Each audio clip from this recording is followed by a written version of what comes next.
We are live.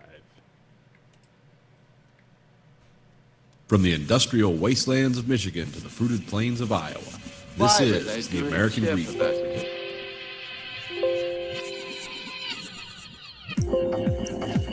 You are the dead. Remain exactly where you are. Make no move until you are ordered. We burn them to ashes and then burn the ashes. That's our official motto. Now we can see you. Clasp your hands behind your heads. Stand out in the middle of the room. Stand back to back. Who can explain the fascination of fire? What draws us to it, whether we're young or old? Here comes a candle to light you to bed. Here comes a chopper to chop off your head. And welcome to the American Read Factory podcast. This is Nathan. This is Colin. Andrew? We're here tonight. We're here again. Exciting stuff to talk about. Lots of movies and other things. And at the top of my news feed, an artist's website taken down because of his collection of MAGA hats. One of which is a red Klansman hood that says "Make America Great Again," and the other is a Nazi swastika flag with "Make America Great Again" in the swastika. So, Is this guy pro-Trump or against? I can't tell. It sells equally both ways. You know? Yeah. The marketability through the roof. Yo, he wanted to bring transparency to the Trump administration. Because if you put "Make America Great Again" around a broken, like a Nazi swastika, it's like, is that protest or appreciation? I don't know anymore, based on the things I hear and see on the internet. But his website got taken down? Yeah, it's on a local news affiliate pickup for like Top Story and stuff like that. I'm assuming that's anti-Trump, so that would be weird for him to take down his website, but you never know. It depends on how he was hosting the website, because sometimes, if you're hosting the website through specific partners, like they don't agree to, Nazi and pro-Nazi and pro-Klan propaganda, Or maybe, even protest. Maybe the Klansman hood's a head snuggie. Keeps your head warm during those cold outside months. Yeah, that's how they need to remarket those head snuggies. That's really weird. retain the heat from the fires you'll be lighting. Let the hate inside you warm you. Retain the hate heat. Don't waste that energy. Focus it. See what happens. Always good things. Use coupon code MAGA. Coupon code MAGA Hitler.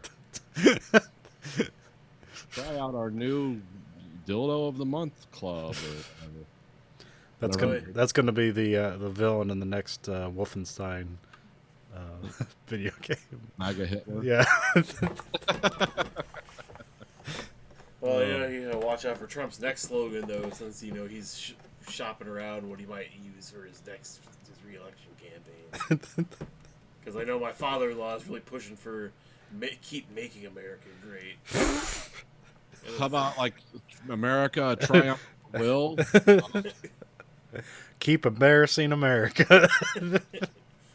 Make America think it's great. I mean, Kia would be on for the endorsement if you're going to keep embarrassing America, because it sounds like it. So I haven't heard from them in a while. Of course, I don't follow anything they do. I just catch it through the filter. Here's the latest QAnon conspiracy drop. No more kids being molested in pizza parlors across the nation. Yeah, they usually drop that stuff once somebody shows up with a gun. They all try to distance themselves. We were just kidding. You're not supposed to believe this shit. This is just, what do they call This that? is an open source fiction. You're not supposed to keep making a reality. Yeah, this is because didn't Lost do that? They had a Lost experience where you could go. Oh, like an alternative reality game or something like that. Hunts in the real world. Yeah. It's like, this isn't real. Don't go to the pizza, whatever it was, and shoot things to see the pedophile chambers and whatever. The children are in the basement. We don't have a basement, sir. Fake news.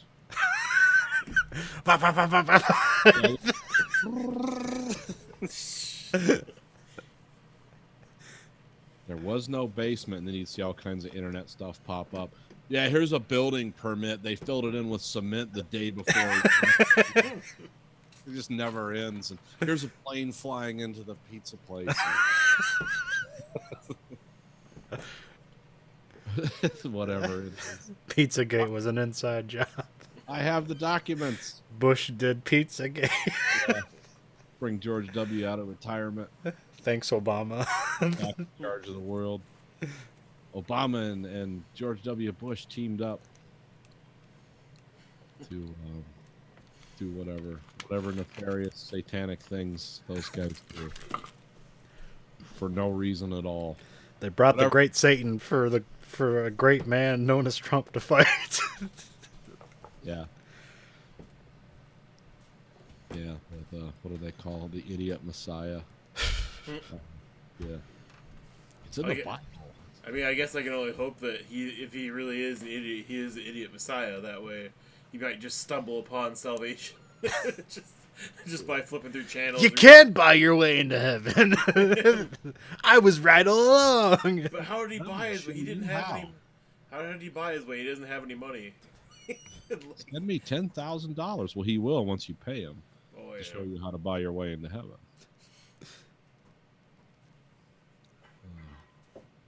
Yeah. Speaking of news like that, did we hear about the German medieval sex cult suicide crossbow meeting they had? Did not. Oh, yeah, this is amazing. Let me get this. I actually had to bring this article up. Let me read this about someplace in Whittington, Germany. A maid went into a room and found there were two women lying on the bed, shot through the heart with crossbow bolts, and then a man was also shot with crossbow bolts, and then the woman turned the crossbow on herself, which is, I was like, okay, and then killed herself with it.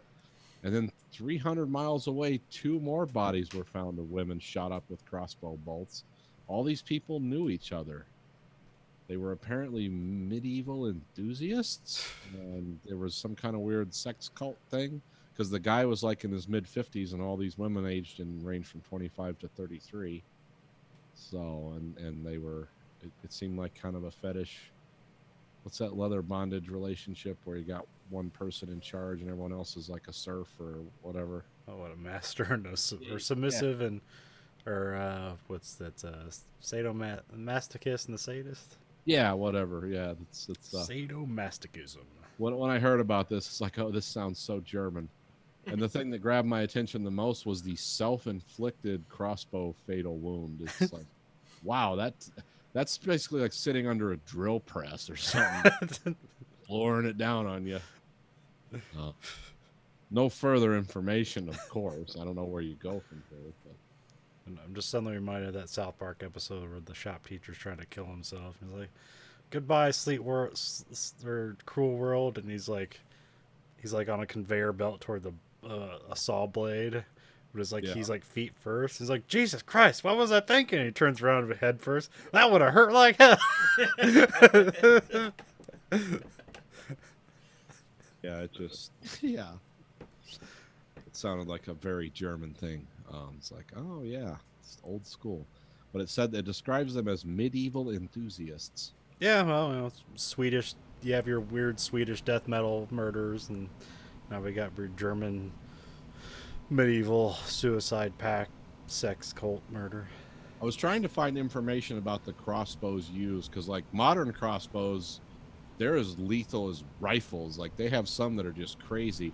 But I didn't know if it was that one or if it was one of the old school crossbows, Middle Ages, where like was she cranking back a goat's foot? Like, hold on, ladies, I'm gonna get you next.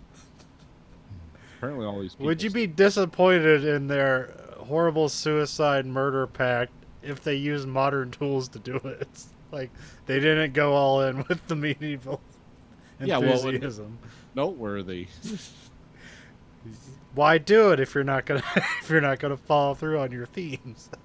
I mean, if there was a pneumatic drill suicide cult, that too would be interesting. It's like, oh, okay. or the jackhammer murders, or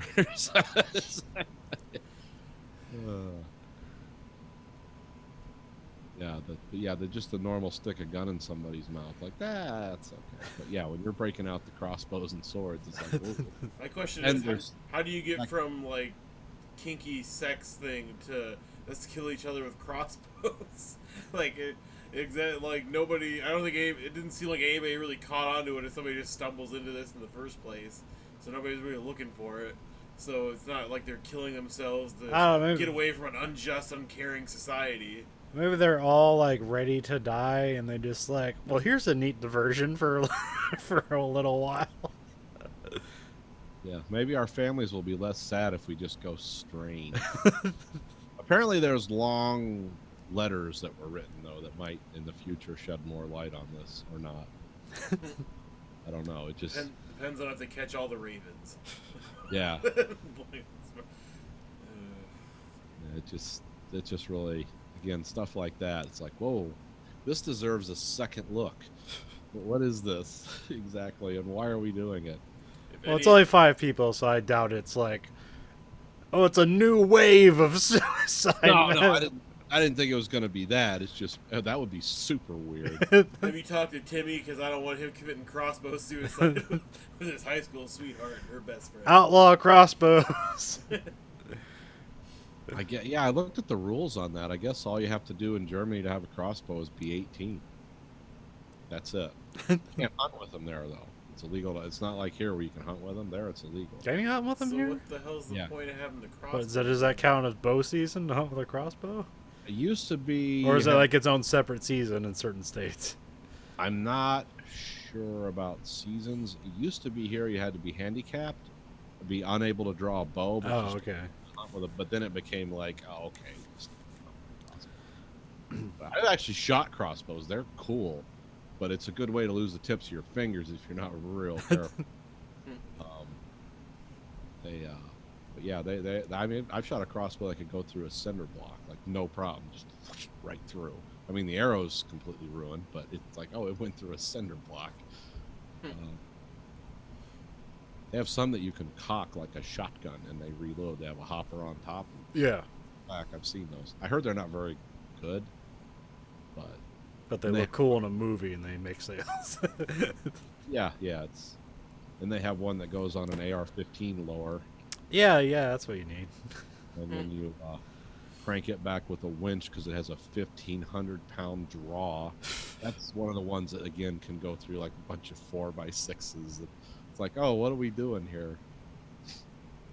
Yeah, I always thought I always liked in The Walking Dead where what's his name, Norman Reedus is Daryl has the crossbow, and you're like, well, that doesn't make sense. And you see him like retrieve the bolts. It's like, right, yeah, that would be useful. Yeah. It's like Actually, I'm running out of ammo. Like, get it back. There's a whole YouTube video about why, because I forget, The Walking Dead it's like been 3 years in that universe or something, and the guys who experts in crossbow said it would already be wore out as much as he's using, just what they see him on screen using it. Like he would have to have a whole separate set of parts just to keep it working like that, because I guess the cams and gears wear out at them pretty quick, especially because they're not meant to be used like on a daily basis. Daily use crossbow, more of a medieval siege weapon to accompany the boiling pitch that you throw over the castle wall. But yeah, so that's what's going on in Germany. I would not say it's evocative of all of Germany, but it's the most standout right now. It comes to mind when I think of Germany. Things like this don't, like, wow, why did that happen there? It's more like Florida, where I'm like, oh, what are they up to now? Is it Adam Carolla that has that section where they describe something and it's like a game show, like Germany or Florida? Like, where did this weird, inhumane act occur? I haven't listened to Adam Carolla for like 5 years. He's still there. He's still doing it. Yeah. Still telling everyone they're fat and lazy. You need to be like me. It's like, oh yeah, catch that bolt of lightning. I'll be just... Hey, Jimmy Kimmel, you need anyone to hang out with and teach you how to box? Come on, I'm your man. Well, too, though, I mean, you can't really say Florida's the most fucked up place anymore, because I think Alabama stole their crown recently. But, that's just probably because I don't know, is Alabama just sad and ignorant? Alabama doesn't have the sex, revenge, incest, fire gang on a weekly basis like Florida does. Or at least the coverage. Didn't you say something like why things seem more horrible in Florida is because they have some law that like you have to report exactly what happened? Sunshine, law.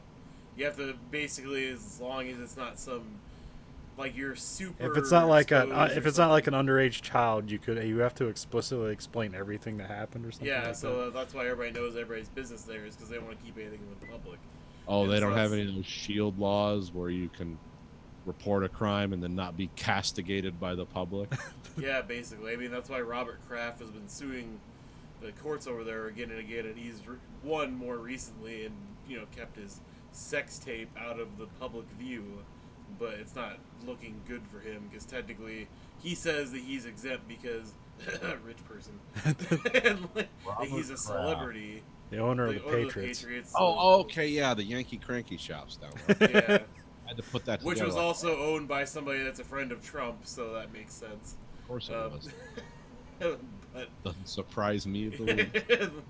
well, yeah, you wouldn't think it'd surprise anybody. It's like, a man that's been accused of raping a 13-year-old girl goes backstage and Googles teenagers naked, and then has sex with porn stars and anybody that's not his daughter.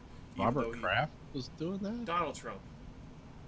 When did Donald Trump rape a minor? This is a news. He's accused in New York of raping a 13-year-old girl.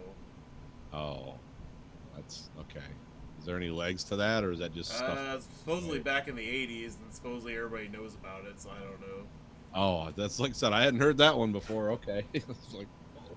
Because it was supposedly a sex party or whatever that he was at, that they passed around a 13-year-old girl. And Jesus Christ. so yeah, it's Isn't having millions of dollars enough? Do we have to, like, why don't you collect books or something? It's I Christ. collect people's souls. Yeah. Oh my God.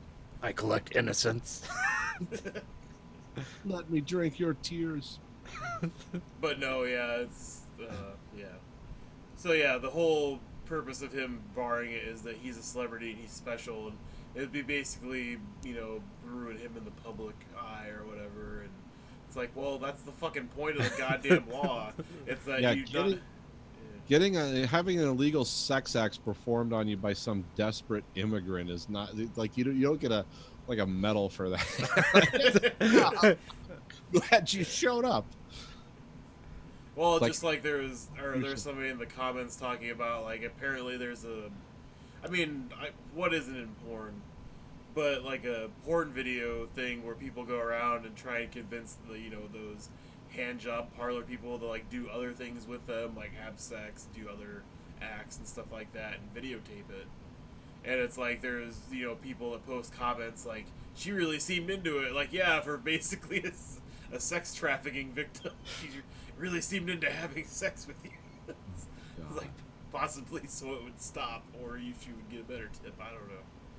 But yeah, it's just like, yeah, that seems just kind of weird to critique somebody that's. I mean, because I'm assuming most of these women don't do this willingly, as like this is their job. No. They would love to do 9 to 5 every day. No, a lot of these Chinese women, it's either do this or dig for iron ore with your bare hands in China. I mean, they're not here because there's a plethora of opportunities. It's like, grandfather, I'm going to America to jerk white dick. And like the opportunities are amazing. And that's the favorable outcome. Yeah, that's the positive. That's the I'm not going to be in a involuntary snuff film. It's the only time somebody can go, I'm making money hand over fist. Is a literal description of their job. Well, again, guys, especially guys with millions and hundreds and billions of dollars, you can find people to have sex with that you don't have to be a predator to. Most people will gladly have sex with you if you have that kind of money. That's the thing. Even Like poor people, you can find people to have sex with. when I was doing like looking up the court cases, stuff like that, like Robert Kraft, like some of his like pictures like from recently showed up, and it's like, oh look, he has the same girlfriend for the last year that's like 25, and he's a 75-year-old man, And Yeah. it's like, yeah, I wonder how that relationship works. Duh. Lots of Cialis. Is that the latest hard-on pill? Yeah, I think. No, Blue Chew. Oh. What? Blue Chew? No. Oh, If you don't know, you don't know. I don't. I'm Was that where you melt down Viagra and make Jello out of it? No. You guys haven't been watching enough porn. That's like Oh. every other ad break is Blue Chew. Oh. It's also on podcasts. oh. Yeah, it's funny. That was like I was watching one of the things for the Double or Nothing weekend. They had a wrestling convention called Starcast, and for like the Wrestling Observer News, they had a press conference, and it was like brought to you by Fight TV, Starcast, and Blue Chew, which is a chewable Viagra essentially. Oh.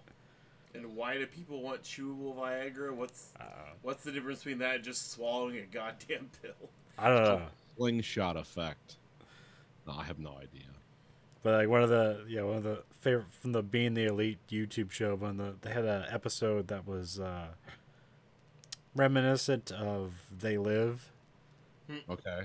because Chris Jericho has this cruise he does every once in a while where it's like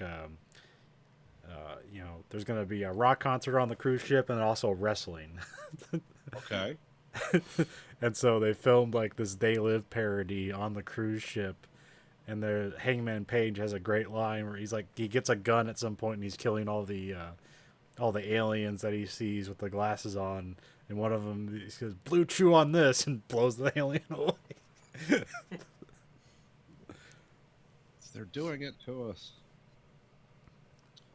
No. Well, I don't think America would need Blue Chew if they weren't masturbating to like a dog and 5 people fucking in a room while aiming crossbows at each other and shooting themselves in the leg. It's like, I can't just get off anymore. Sex with a woman just doesn't feel the same. I don't think I'm attracted to her. One of the few things I'm ever grateful to the creator for, well, other than being born in this country, is I'm glad that my like needs for sex are really peanut butter and jelly, like normal. Like I'm completely. I need peanut butter or jelly. Oh my No, God. what I mean is I'm pretty plain Jane Yeah. about the quantity, quality, and type of sex that I need. Because some people are just slaves to the most heinous desires, and I'm like, well, I don't have that problem. I'm more of a slave to like bread and Twinkies. But yeah, some people really go out on these weird limbs. It's like I'm putting it all on the line. For what? Sex? Like anyone can do that. It's not like there's only 3% of the population that's able to have sex. Like, no, it's got to be crazy. Dip me in honey and beat me with chains. Like, what the fuck? Well, that's it's what some relative did to them when they were young. So Yeah, I guess if you're not raped as a child, you don't have the weird proclivities. Or I don't know, whatever. I mean, it's Or just total mental breakdown. I just can't make a connection to anyone unless I'm choking them. Well, okay, that's a problem. That's a problem. That's not something you like, I've got to do this. It's like, no, you don't have to do that. but I communicate with violence. It's not my problem. It's the only way I understand the world. I'm president.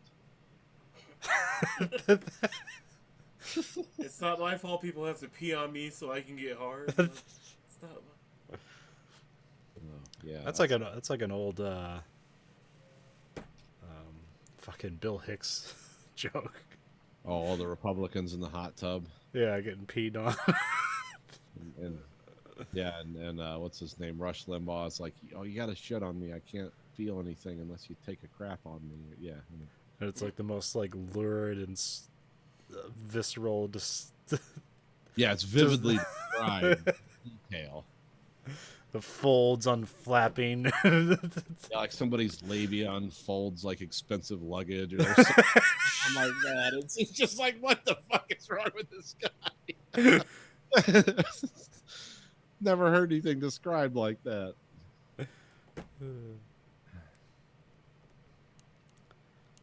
Somebody laid an egg. I don't know. And then then Satan comes out of somewhere. Yeah, Satan just appears. It's like, yep, this all makes sense.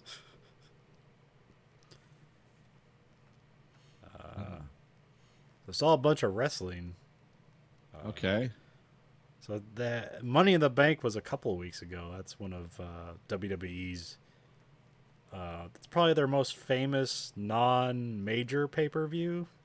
Okay. So a major pay-per-view is Royal Rumble, SummerSlam, Survivor Series, and then WrestleMania. So that's like their big pay-per-views where they throw a lot of money into them. So all the other ones, because they do one at least once a month, sometimes more. They're usually like they're okay, middling. But so this is like kind of the non-major pay-per-view that's pretty good because it has a whole gimmick about, it has all the ladder matches and shit. Okay. So for like an absolutely horrible build-up on TV, this show is really good. Because they've been doing a bunch of crazy shit to try to get the ratings back. Because apparently, when Fox spent $1 billion for the next 5 years for their show, they didn't realize that they were tanking in the ratings. Uh-oh. Somebody had an angry meeting. I mean, I guess I don't know. They have some competition with the NBA playoffs right now, so. Oh, okay. But that it doesn't explain because they have like here's the average drop off because cable viewership continues to go down and it's like 15% and then WWE's at like 25% drop off. It's like, well, that shouldn't be happening. Above the industry average, huh? Yeah. So yeah, they've been doing a bunch of crazy nonsense that doesn't work. Well, it makes people tune in. It's like, what the fuck are they doing? It's like, oh, never mind. Tune out. But yeah, it was a pretty good show. What was the big thing that So the big reaction I got. So they had the women's ladder match, which was pretty good. It started off weird. There's one part where somebody just put a ladder like over their head and then just started spinning around, and then like people would just like. And then when she had stopped, people would just like run themselves into the ladder. It's like she's not spinning anymore. Don't slap the ladder and fall down like she hit you. She stopped moving. Oh, I see. The ladder's some like immovable force that they strike you now. Yeah, it's like she got sucked towards it like it was a black hole, and then they got spat out like it was an explosion. It's like, no, it's.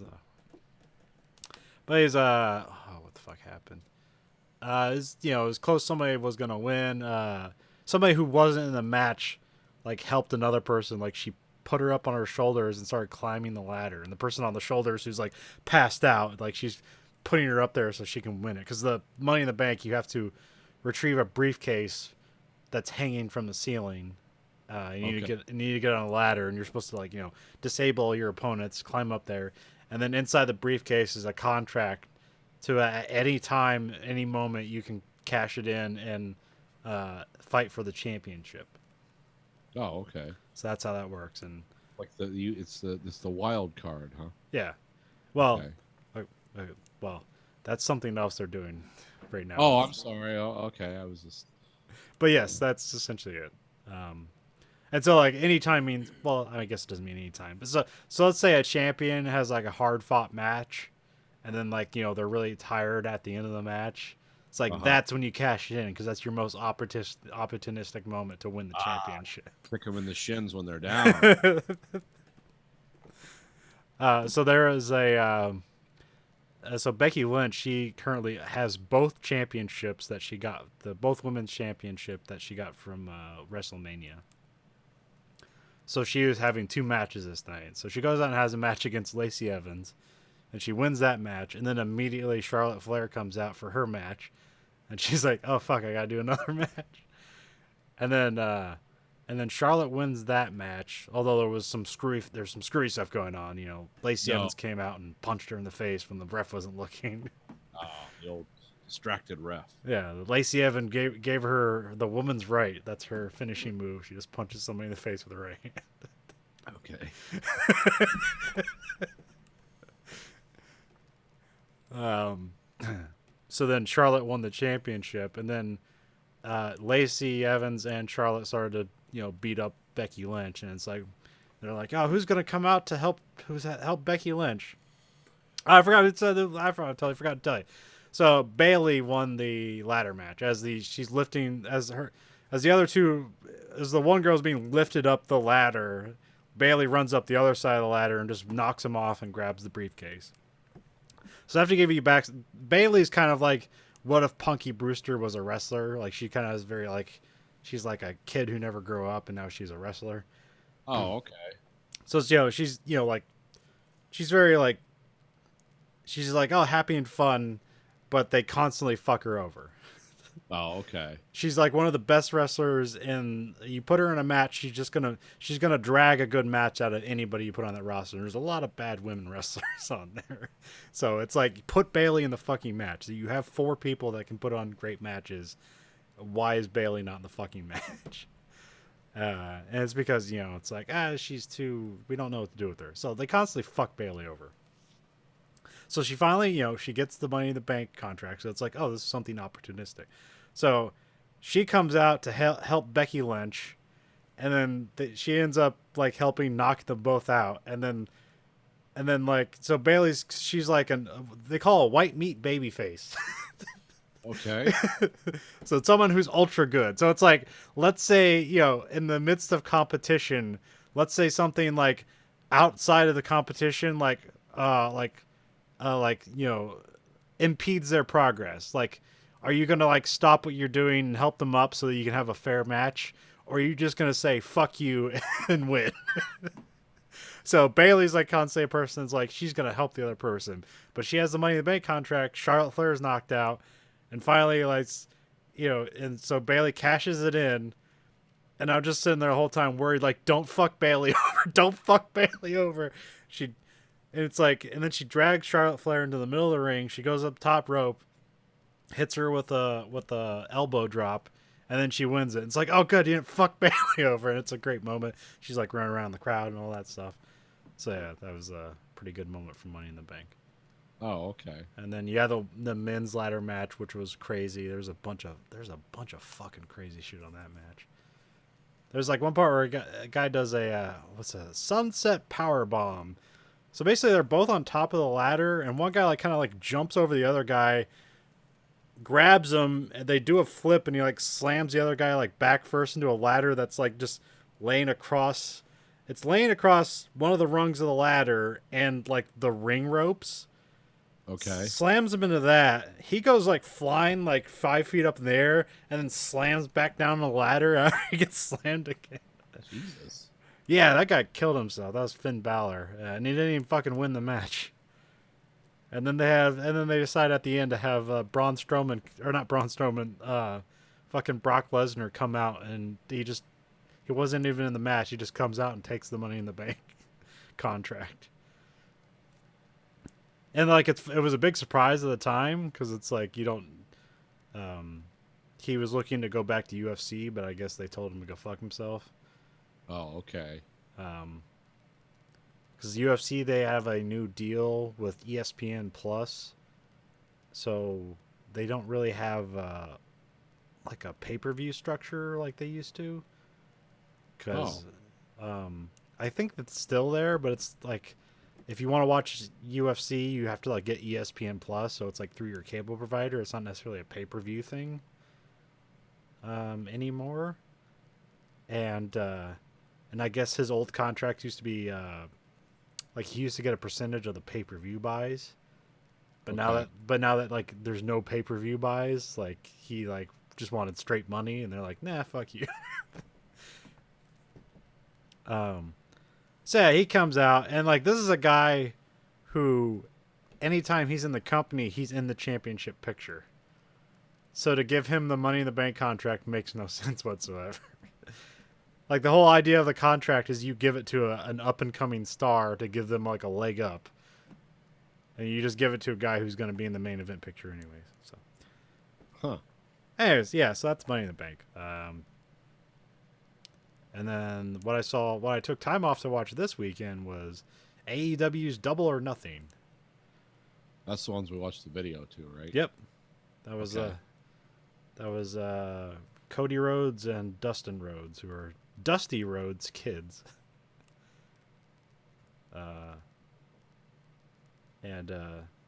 So yeah, this is their first pay-per-view. So All In was that was like a co-production with like Ring of Honor and New Japan and a bunch of other independent productions. And so this is their first show done under their like new company. Oh, okay. It was pretty good. It was for me. Like you can see there's a pre-show. It's with two matches. There's a battle royale and just a standard match, and you can watch that on YouTube. It's called Double or Nothing Buy-In. Oh, okay. And so I watched that, and then the power went out, and then I missed the next hour of the match trying to fix the fucking internet. So, because they didn't have this on Fight TV or any other like standard pay-per-view stuff. They had it on Bleacher Report Live, which that's like TNT's like streaming pay-per-view service. Huh. Okay. So I've never used that before, so I was like kind of suspicious of whether it would work or not. So it turns out like, some other people had problems, but I didn't have a problem because of that. I had a problem because the fucking power went out, and then the router decided it wanted to update and fuck me over. And it's like, so that it took forever.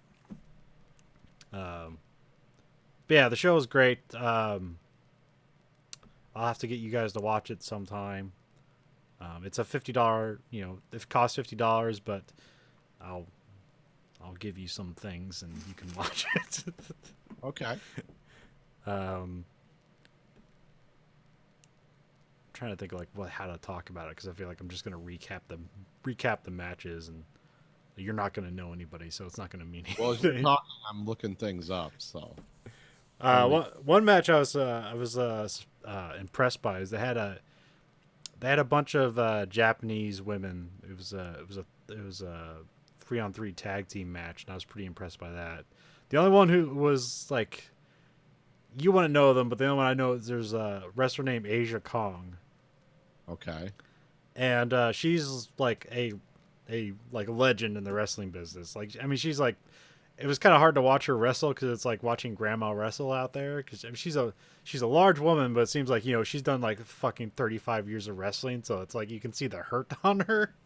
Yeah. But she's still like, she could fucking, she looks dangerous still. But also you're like, oh, don't hurt yourself. This is one part where she just kicked one of the ladies in the back, and you could hear how hard it hit. It was just this poof.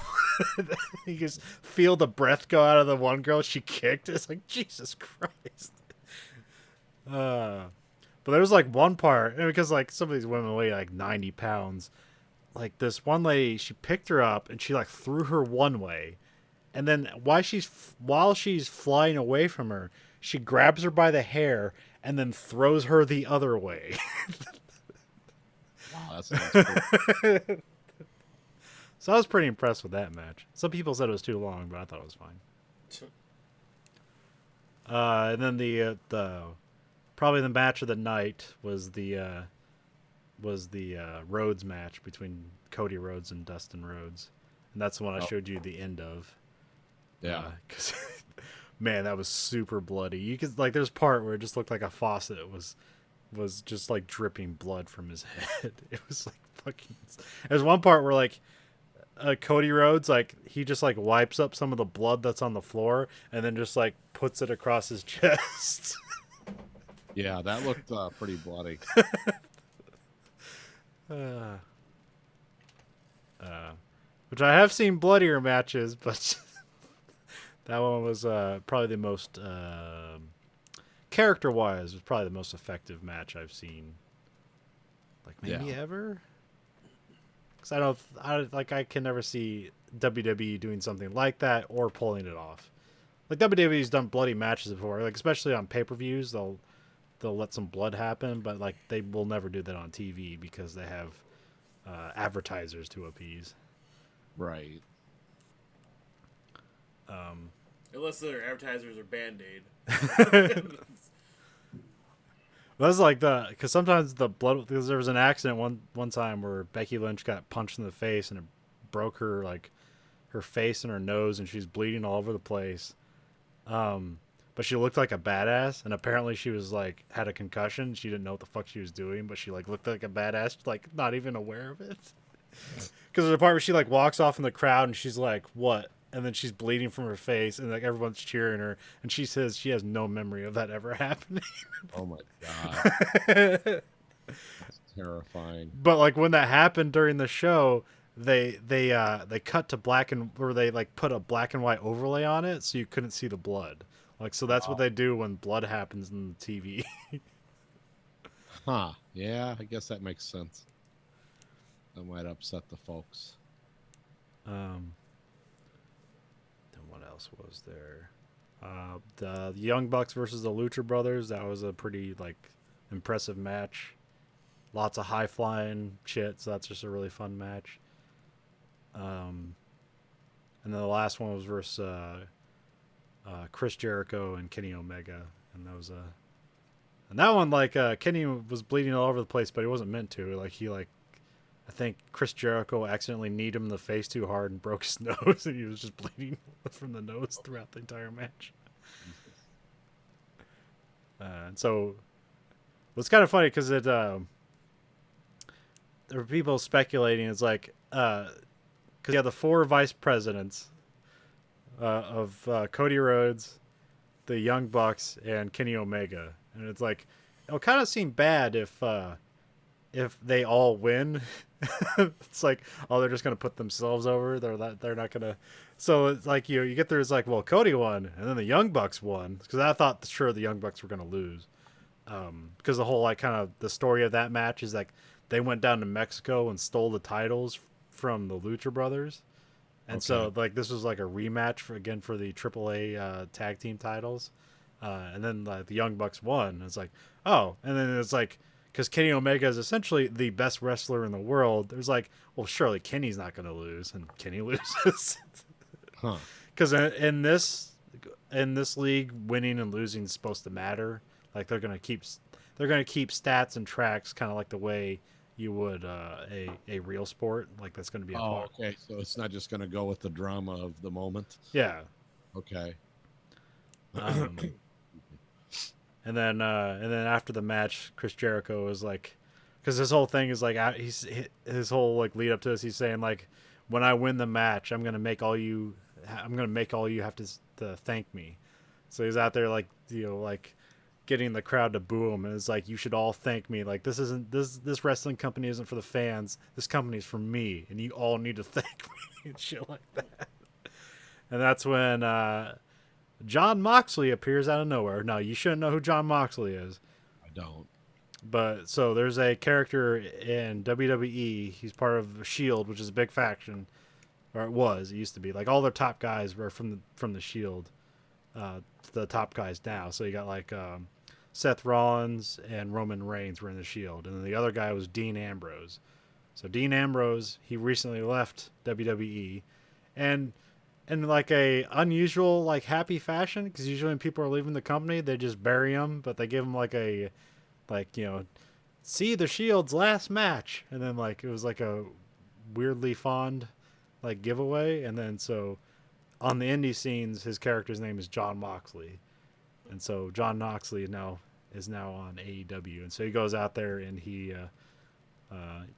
beats up Chris Jericho, and then he beats up Kenny Omega, and then throws him off like the stage, like 20 feet down onto a stage. Jesus. Yeah. Well, yeah. There's you can see stuff on, because they cut like after that. And there's some people, people are filming from their phones, and there's like a bit of action after that where like everybody comes out and says like, thanks for coming and stuff like that. And Kenny's like kind of like limping over to like the microphone. He's like, thanks everybody. I should probably see a doctor, but I'm not. I don't have health insurance. No, he does. Oh yeah, he probably does. So that's kind of, those guys didn't though for a while. Well, so I don't like they say like they with WWE because they're independent contractors, they don't have health insurance, but they do, but they just have to pay for their own health insurance. Oh, okay. Because you can't work for WWE unless you have health insurance. Oh, well, that's probably a common sense rule then. That makes sense. Which that's like the American Care Act or Health Care Act or whatever. That's how it actually works. It's like, oh, you need to have health insurance no matter what. So if like, if you can't get any other health insurance, then you have to have, Obamacare.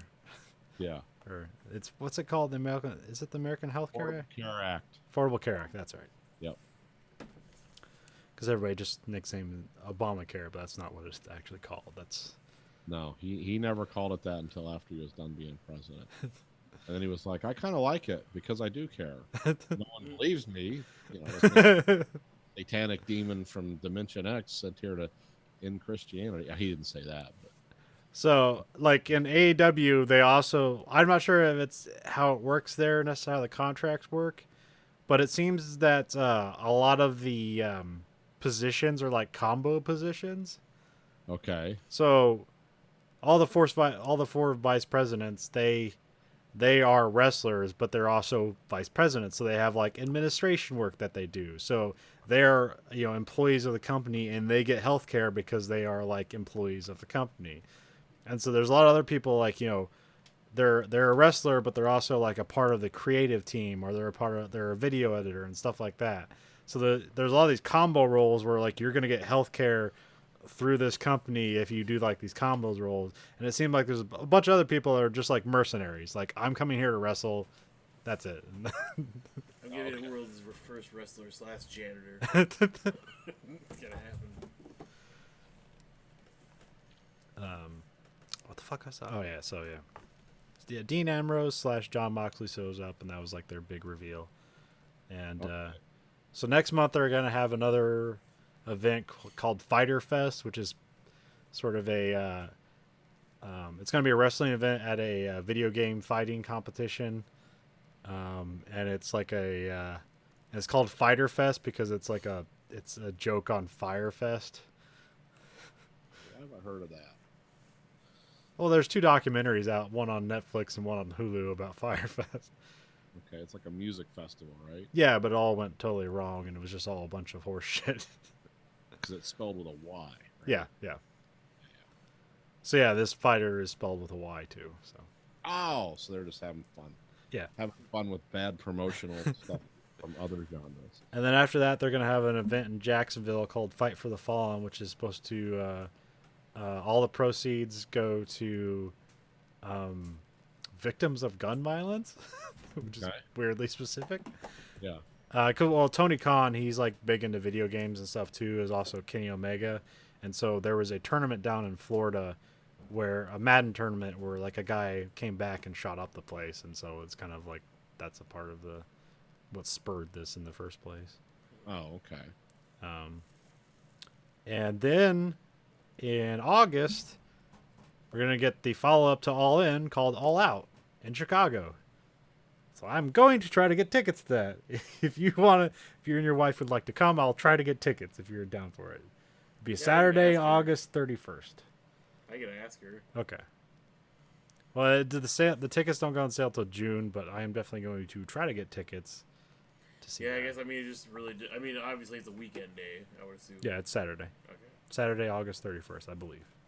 Yeah, so as long as it's not like ridiculous. It'll probably sell out immediately. But so yeah, this seems good. This is good because this was kind of a make or break moment. Because this ushers in a new era of a boom period for wrestling, or this is the end of wrestling. Yeah, we've either hit a boom or market saturation. We're not sure yet. They're either like, we're going to get normal people watching wrestling again, or we're going to find out that 4 million people in the world support wrestling. It's kind of a scary position to be in.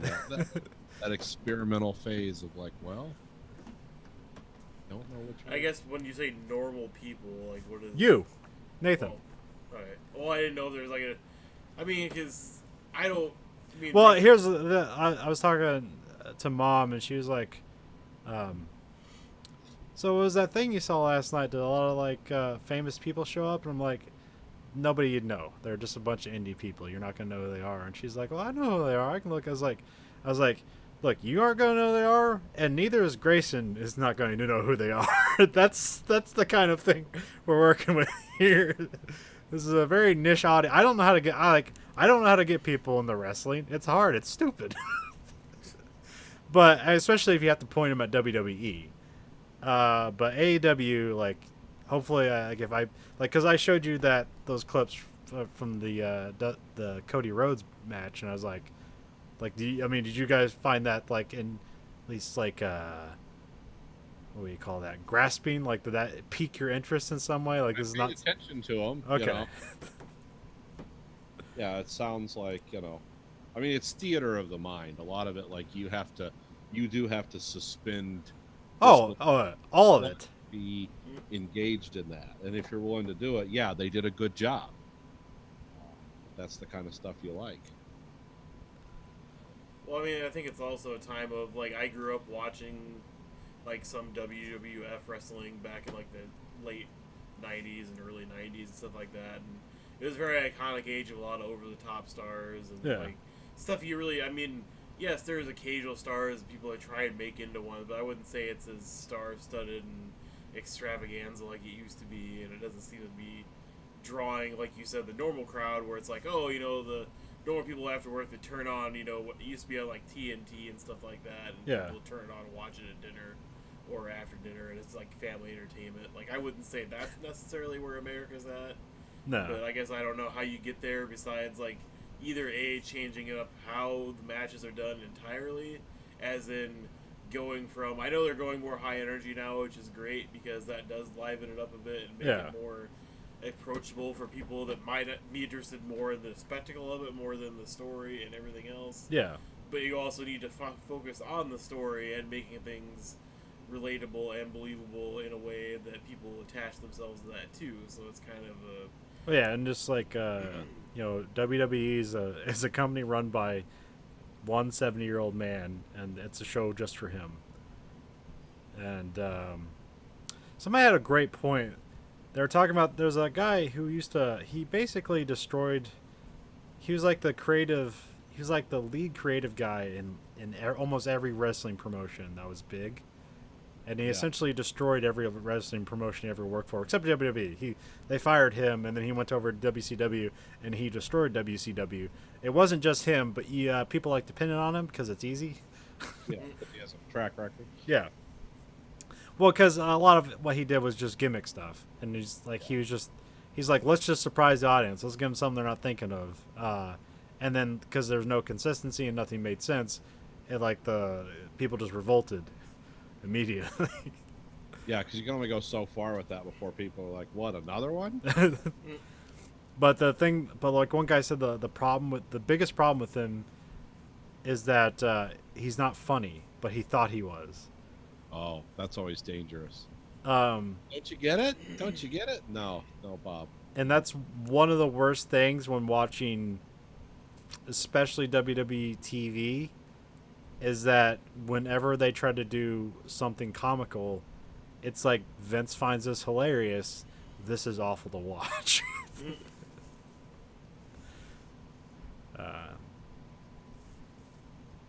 And so yeah, with the AEW, maybe their stuff's pretty. Some of it's hit or miss, but they don't like keep on it. Like, no, this is funny. Like, no, they drop it if it's not funny. Yeah, they're not beating the dead horse. No. Well, I remember. Let's see. When I was growing up, we lived in Arkansas. Like it was like 85 to I forget when, but like that's like the Hulk Hogan. Like that was massive. Yeah.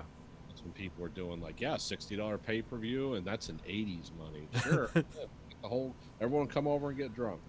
And then it kind of like in the 90s, it sort of faded away. And then I remember like late 90s, early 2000s had a big resurgence where they were like just running ads like, come see the spectacle, like it was the Roman amphitheater. That was a That was after WWF. That was whatever what the iteration of it was after them. And I remember hearing about it for a while, like till like 2005. Like it was still a big thing. Yeah. I Well, work with all the shirts and stuff, and then it seemed to go away again. yeah, yeah. Well, it's so probably the height of the Attitude Era was like '99. So that's what with The Rock and Stone Cold Steve Austin and Yeah. Triple H and all that stuff. And in 2000, that's when Vince Russo helped kill WCW. Okay. And so the ratings got so low that TNT just sold off WCW to Vince McMahon. and they didn't really do anything with it. They just like, well, here's a tape library. He also around that same time bought ECW because ECW also went under like at the same exact time. Okay, I knew there was a few competitors, and there was mergings and bankruptcies. Yeah. Yeah. But mostly they just bought WCW and ECW for the tape library. I'm not sure like if at the time they, it's probably just for their DVD stuff at the time because they sell a ton of DVDs, like kind of like not what you'd think. It's like, okay, we're gonna put together a compilation of a bunch of shit, and like it'll sell 100,000 DVDs. So it's not like on the top seller list, but they're making bank on this shit. Yeah, because they've made money off of it so much. Actually own the rights to this. It's like, hey, you want to do a 20 disc set? Yeah. We only sold 70,000 units. I made $2.5 million doing it. And so that's like music. Yeah. You know, their main, like they still make money off selling physical copies. Like that's their main cash is country music because people don't like that newfangled iTunes. Been around for 15 years. But yeah, I'm not sure how much that, because I remember when I read that it's like iPods were too expensive, and people weren't adopting it like in that area, in that rural area. Regional. So they were still like just buying CDs and stuff like that. So it's like, yeah, they're not like top of the charts, but they're making lots of money.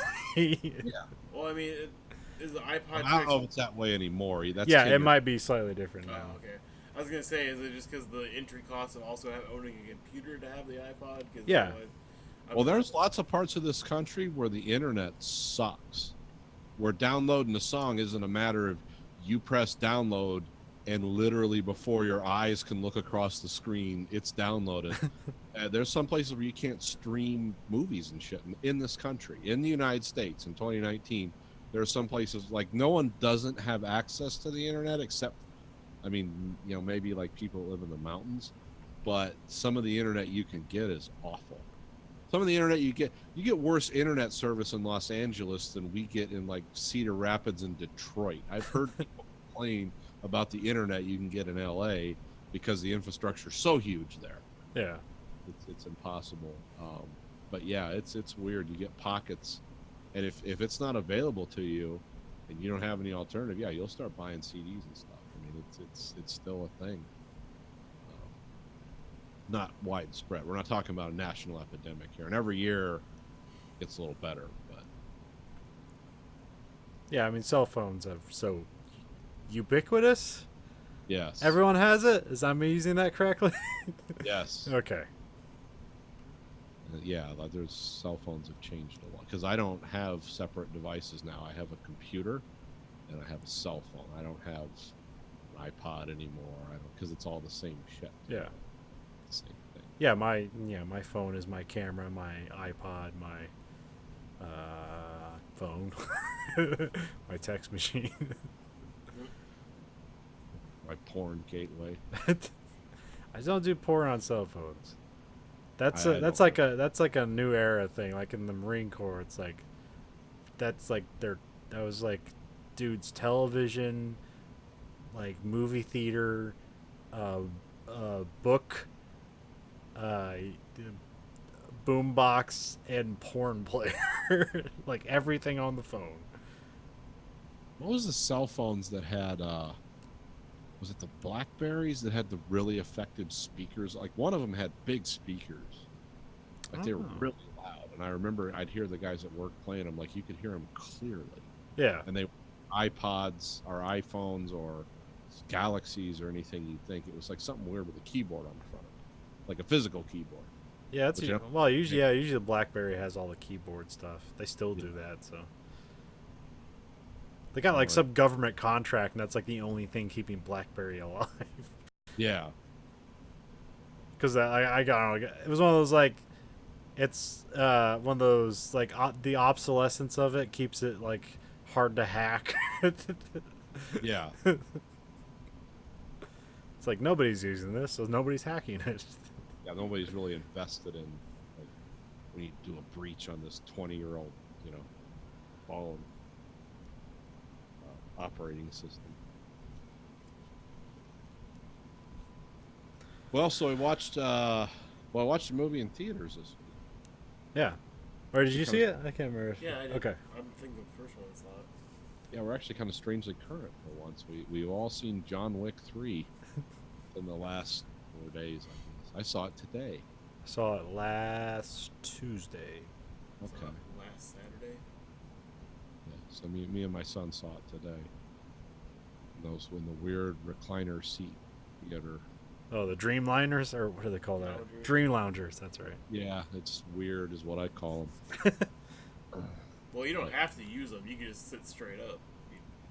Yeah, but the back of the seat's so bucked back, you almost have to, because it's like if you want to sit straight up, you're leaning forward. 'Cause they don't come up forward enough for me, so I just kick them all the way back. I mean, I was sat down there. We saw it at like 1:30 today. It was sold out. It's like, oh, it's only Really? like Jesus. yeah. It's like, it's only like 3 seats left. Okay, and the people that were sitting next to me were like probably in their late 70s. Yeah, that's how I saw it.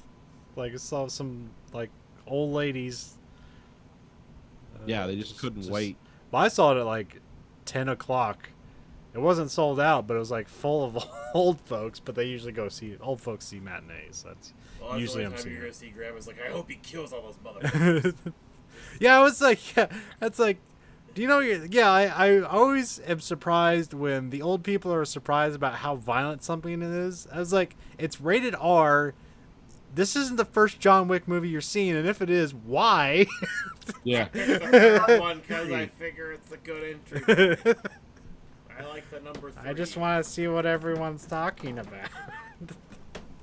No, these people were not, because it was an older couple, like I said, late 70s, early 80s, couldn't really get around very well, like had trouble walking down and sat down. And then the lady looked at me and she's like, you're not going to make a lot of noise, are you? I said, oh yeah, I'm going to be waving my hands around, yelling, get ready for this roller coaster ride. And she just started laughing. 'Cause I don't know if she was serious or not. I don't think she knew if I was either. Over there like, oh shit. Are you starting to fight with the senior citizens? Like, no, she's asking me weird shit. But yeah, I think we had fun. But yeah, they were like, she was totally into it. She was like, yeah, get him. You know, you can like, oh, you got to stop that guy. Like she was, I think she really wanted to yell out racist stuff, but she didn't. But yeah, it's like, get that Chinese guy. You gotta stop him. I think they're Japanese. I didn't say anything. Okay. Sushi's Japanese. But yeah, that was the weird experience in the theater. Was like the older people that were really into it. Like, what? I think he's gonna stop these people. It's like, yeah, that's what we're here for. We're gonna ponder this. We're gonna have a 15-minute dialogue scene where they hash out their differences at a table and then walk their separate ways peacefully. That's gonna be the 4th John Wick movie. It's not gonna be any violence, just everybody talking it out and negotiating for an hour and a half. John Wick 4 parlay ends in peace. Yeah, I mean, this movie was like, you know, I actually watched all 3 of these this weekend because I was just in case I missed anything, and I didn't. But it was. I mean, these movies are usually short on plot and high on action. Yeah, it's just crazy over the top action. I Well, I mean, mean, I think fucking the part where he's killing people with horses. Yeah, that was pretty cool. It's mean, just like Matrix without all the pretentious nonsense. It's just like, yeah, we're just gonna kill a bunch of people. Well, it seemed like this was. I think they had like the same budget as the last movie, but the budget was stretched thinner in this movie, so there wasn't really as big as action scenes. But there's like more specific stuff. There's like, you know, a knife fight, a horse fight, you know, some gunfight. It's, Fight with dogs. yeah. Like the knife fight, there's like that one part where like he stabs a guy in the skull, but it's like the knife's not hard enough to break through a skull, so he's just like, no, go through your skull. Okay. I like the one part where like they're throwing knives at each other, but they're like not hitting, like they're getting hit with the handle. Yeah, because they're big, heavy, like they're not throwing knives. Because like that was like a thing that was like a scene I've created for like a bunch of the action movies in my head that I've never actually written. There was a part where like the guy throws a knife and it fucking hits him in the head, but it just hits him in the head and the handle. It's like, ow, you hit me with the fucking handle. And it's like they're trying to kill each other, so it's like this moment of like kind of funny Brevity. and then but then at some point then he throws the knife back at the guy, and then like he actually hits him like in the chest or whatever and stabs him, and then that guy pulls the knife out, throws it back at the other guy, and then they just keep doing it till they basically they bled so much that they have no power anymore, and it's supposed to be funny, but Yeah, we just basically bled each other out. I mean, is it just me though? There's more humor in this one than there was in the first two. I mean, especially with the... give me an example. I'm trying to remember the funniest. Okay, so the third one, there's a couple instances where Because the funniest part I can remember was the part where the guy shoots the dog, and then they start killing everybody. He's like, he shot my dog. He's like, I know, I get it.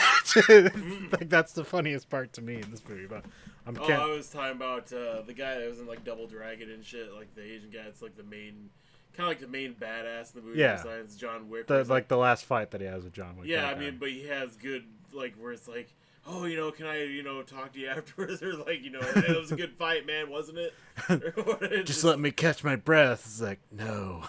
You got a sword in your chest. Stuff like that, where there wasn't really like Yeah, I feel like that he just kind of brought that to the role. yeah. Because like I was saying, like this movie doesn't have plot. It's kind of like all lore and action. Because the only plot points is like, so end of John Wick 2. John Wick, I can't remember who he kills. He kills somebody in the Continental, so then that automatically puts a contract on him. And so now he's just trying to run from New York run from all these assassins. And then he goes in, cash in all these other favors, and you get a bit of backstory because there's like the weird, like Russian ballet dancer MMA training thing going on, and it's like that's where John Wick's origins are, or they presume like he was some orphan and they trained him to fight, and then he's in like this weird Russian mob or whatever it is, and then he works his way out of there, and then works his way into another mob job, and then works his way out of that one. And now he just went to go have a normal life, but has all these favors left over. Yeah, like it was. They're from. He's from Belarus. Is that the story? I think so. Yeah. Because you turn in your cross and they brand your tattoo, and then you get passage out of the country. I like how that one, the person who played the adjudicator, like had the neck tattoo was Elvish from Lord of the Rings. And I don't know if it meant, but I noticed that right away. It's like, that's from Tolkien. I mean, everyone has weird tattoos in this. Yeah. Well, yeah, there's the like paper workers who all are like ladies that look like they're from the 50s but with like tattoos, so it's like porn stars with tattoos but like look like they're in the 50s or some shit, like working in like an old school typewriter, phone board, storekeeper, and then rotary phones, and all, like all sort of stuff. Like it's a nice set piece and it's nice, visually, but it's kind of like the whole when they do the desanctified or the excommunicado stuff, where they like go to like a giant stack of shit, go find the form, stamp it, and they go bring the form over to the person so they can like type it in a computer, but then type it on a typewriter, but also call somebody and then write it on a chalkboard. And it's like, is this all really necessary? Because especially like the countdown, we're like excommunicado in 5, 4, and it's like, it's not fucking NASA. You're not launching the moon. I don't know why the hell.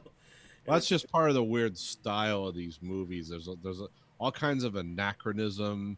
There's a lot of Latin in these movies, and like, oh, we're gonna talk like we're from the Middle Ages sometimes, and and then because these groups all go back to because in this movie they talked about the origin of the word assassin and Yeah, it's getting all Assassin's Creed on us. yeah, and they're in Morocco. It's weird. Or That was- Casablanca. No, Casablanca. That was one that threw me because it's called Parabellum is the movie, the third one. Yeah, But it's like I knew that was a bullet terminology. Cause yeah, I know 9mm called Parabellum. Parabellum, but does Parabellum actually mean something in Latin? Because Yes. I've seen That's mean mean death. for war. Yeah, prepare Okay. for war.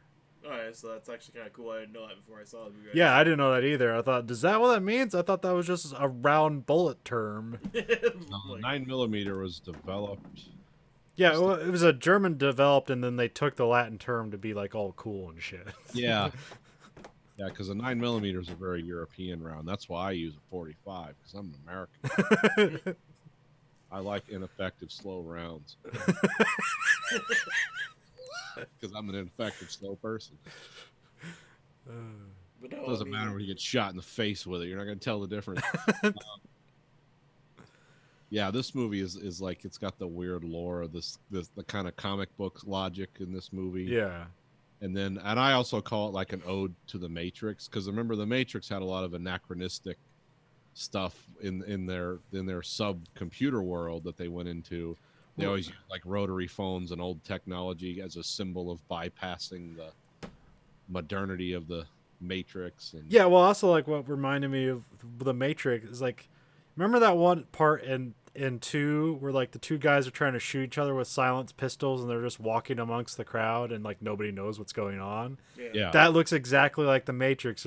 There's a seedy underworld of like power where everything actually happens and then everybody else is just oblivious to what's happening. And then Yeah. also the same thing sort of happens in this movie where they're in the subway and they're just like disappearing, reappearing, killing people, and no one in New York gives a shit. It's like, oh, that guy just fell over and he spilled his Kool-Aid. I don't know. Yeah, I was telling there was a show. I think it was one of those British shows I watched. I think it was about MI5. It was about domestic counterintelligence in England, and the people who made the show wanted to be as realistic as possible. And there was some foreign agent that was an enemy that shot a gun in London, like he was shooting at these two people, and like within 5 minutes, like 50 cops show up. And the producers were talking about that later. It's like, that's what happens when you start shooting a gun off in a major city. Thousands of policemen will show up. Everyone's going to call the police immediately. Like, someone's shooting a gun in this alleyway, like a lot. But yeah, in this movie, it seems like police, they don't even appear. Yeah, I don't think in any of the John Wick movies, I don't think we've ever had police do anything, has there? They're always there after action. Okay. Because the one cop was at his house after the guy burned it down, and the second one was like, "So you working again, John?" And he's like, "I guess I am," you know. But that's when the police show up, is after everything's done, and they don't really ask probing questions. They're like, okay, "We know what's going on." Because that's also like because I remember the first one being like a pretty straightforward action movie that involves the mob, and then like all the lore and kind of weird style is all about the Continental Hotel. Yeah, And it seems like in the second one they just kind of like based everything off of the Continental Hotel and like we're gonna create all this lore, and this movie just continues the lore and the weird like. It's, like we serve over the table and under the table, and it's like I serve, I will be served, or whatever the fuck that's saying. It's all this weird shit going on. that's what I mean, I know this movie is simply an actioner, and Yeah. everything else is dressing for people getting shot. And that's totally fine. It's totally enjoyable. Yeah, and that it's way. exactly what I expect. I got what I paid for. I mean, I like this movie, so I like all these movies just because it's like, oh, I can just not think for 2 hours and enjoy this. But also made me think, because like the first one was a bit more standard, that why this wasn't like the end of the trilogy, because really what start of like what they want to do was number 2. So I think 4 is going to be the trilogy if they do a 4, which I imagine they will, because this is They're already successful. filming it. Okay, all right. They basically, this is a 2-for-1. Okay. And then I also thought that like Halle Berry's character could like, you could see another movie spin-off with just her. Yeah, Because they give you the seeds of like, do you want to know who your daughter is? She's like, no. It's like, well, that's a movie, her getting her daughter. it's a perfect movie for Halle Not that I Berry. didn't like her scenes, I don't think she added anything to the movie. Well, it's like there's no story, so it's all like, yeah, she doesn't necessarily add anything other than like all the cool, weird dog fighting stuff. No, and that's fine. It's like that was. I mean, it seems like every locale had a different, like, nice, different fight scene just to make things fresh every time. Yeah. So it wasn't just like, oh, look, another gun battle in a different setting instead. But it was always something changed, whether it be the environment as a weapon or the circumstances and how you got to kill or the weapons involved. So that was very nice. But at the same time, it's like, yeah, it just doesn't seem like really part on good terms, and I didn't really like. I mean, she seemed to be, even though he's the one battling for his life and willing to do anything, she's the more unstable one, which is kind of sad considering she's a manager. And I always thought it was kind of weird that the adjudicator is going around like handing out punishments for helping John Wick in any way. Yeah. And it's like there's obviously must be one witness to, like, John Wick coming to Morocco. She's not gonna get punished at all for any of this or face any. Well, that's why trial. that's why I see like a sequel or Yeah. a spin-off, and it's like, yeah, they're gonna come for her too. Because even there's that doctor who's like, you got to shoot me. He's like, oh, you better shoot me twice because they're gonna know. Because he told him where the painkillers were. Yeah. It's like he might not have known that for. And then they're gonna be like, he shot you a little bit too perfectly for you to live, so we're gonna kill you anyways. Well, it's like I was telling Grayson on the way home. It's like, I know that we're just supposed to be taken away with the story, but if this is what the criminal world is like in this universe, what's the fucking government like? How insane is that? Where, you know, it's like, oh, we got to keep everything, you know, below boards because why? You know, what's the overarching thing here? And I can't remember from number two. Are people being punished for helping him before he kills the guy, or was that all after? It's kind of like anything that helped lead up to the guy's death. Okay. They're punishing him, yeah, because they punished the Bowery King, Lawrence Fishburne, because they slash him 7 times with a sword because he gave him a gun with 7 bullets. And then the lady, they stabbed her through the hands for helping him escape, but that was after. So. It seems like And then Ian, what's his name? Ian McShane. Yeah, what's his character? Winston. Winston is not. He hasn't been physically punished yet, but they're like, "Hey, we're gonna take your shit. You better get ready." And then he fights back. And his stuff is confusing. It's like, did he betray John Wick, or is he playing the gambles that he's gonna survive this? And then, like, what's the thing going forward? Are they gonna, like, completely kill all the people above the table for reasons? Yeah. I mean, to be honest, I'm kind of hoping for that because that just, I mean, What's that? I don't know, like, what the people, like, how controlling are the people above the table, and how is it affecting the world? Because we don't see normal people being affected by fucking anything. oh man, it's just the good old shaking up the government plot where it's just like, this isn't working for us as the populace it affects, so we're just gonna shake things up and see what comes loose or something.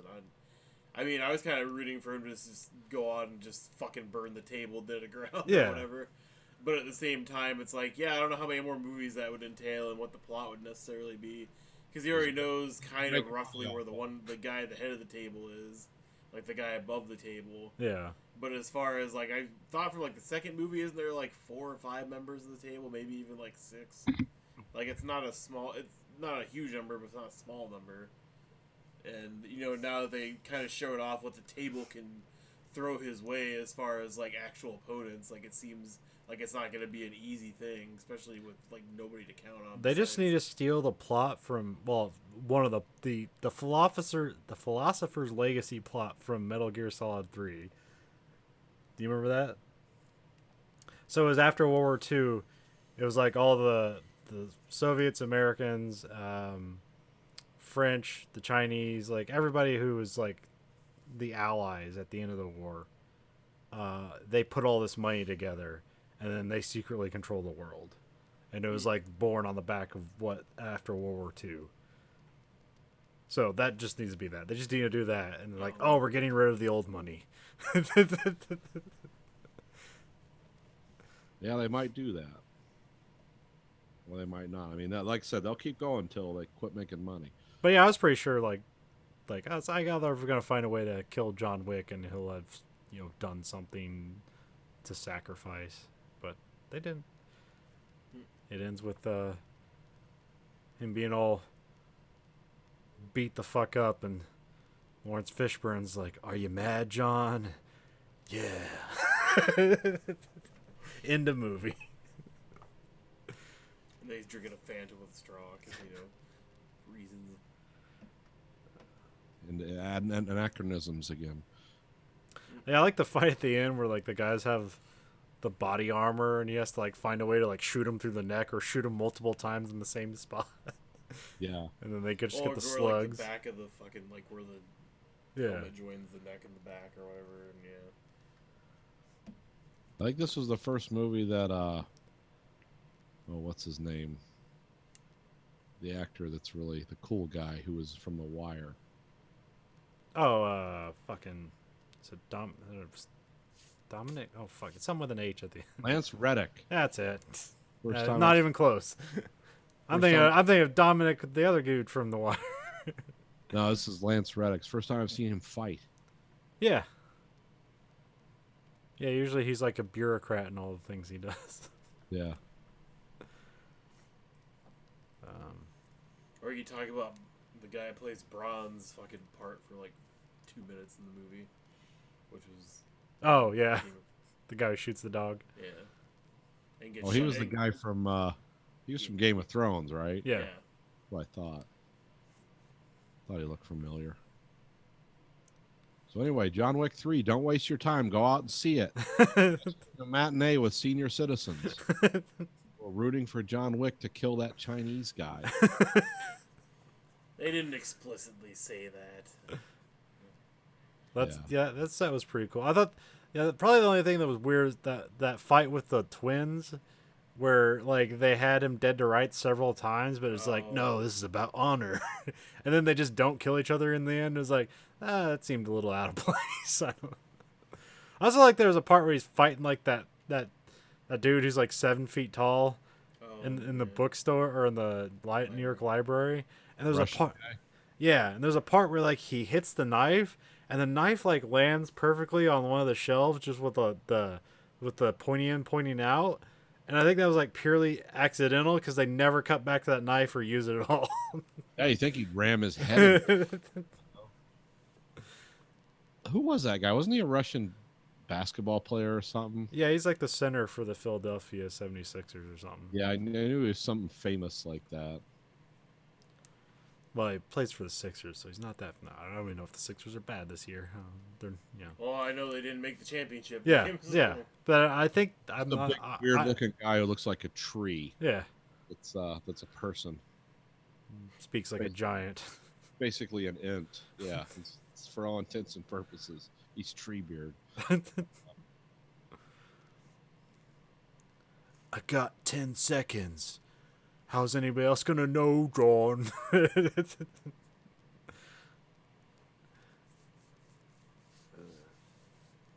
Yeah, check it out. Can't wait for Bill and Ted's. What's it called? Face the music. Excellent. Yeah, that's right. Well, that's the Speaking- tentative title. Yeah. Speaking of other things that were supposed to be the ending and shouldn't have been the ending, Game of Thrones, last fucking episode, as I like to call it, the tumultuous gathering of shit storylines that like didn't pay off at all and didn't have any meaningful ending. I mean, supposedly the Arya ending is supposed to be a spin-off, which I find stupid as shit because she never. I mean, she's not been a person to just sit idly by and not do things and not go places. But I don't see her as the next Marco Polo, of the fucking goddamn Seven Kingdoms or whatever. Like, it didn't strike me as a fitting ending for her character. Nobody thought to go west. And then like everybody else's ending is just shit between Tyrion, Jon Snow's, or not that I was expecting happy endings all around or anything. No, but I think I didn't mind it too much because I had no high expectations. Because I know people talk about this as the anti-fairy tale, Yeah. so you know there's not going to be a good ending, but you don't know what kind of cynical ending they're going to choose. And so this was like the unexpected cynical ending. Well, there was this one meme I saw on accident before I watched the final episode, where it was Bran, and it was like the guy that does no work on the team project and gets an A or whatever. And it was like, oh yes, that definitely perfectly describes how this episode ends. When it's just like, oh yeah, the crippled guy that didn't do jack shit and sucks in the books got to be king of everything. Yeah, that makes sense. That was totally deflating and made me feel like this was just the shittiest fucking season ever of the show. It's yeah, I was seeing the backlash for this season, and like it was like lurking back into the backlash for season 7 as well, which I thought was interesting because I thought that was my favorite season. yeah. And I don't know, because you guys are into the books. I don't know, like it seemed like people didn't like that season as much, because I thought like, hey, they don't have the books to back it up. Is like, and this is the best season yet. But there's also, I guess, probably what season 7's like kind of happy-ish because there's a lot of payoff to stuff. Like a lot of bad guys get theirs finally.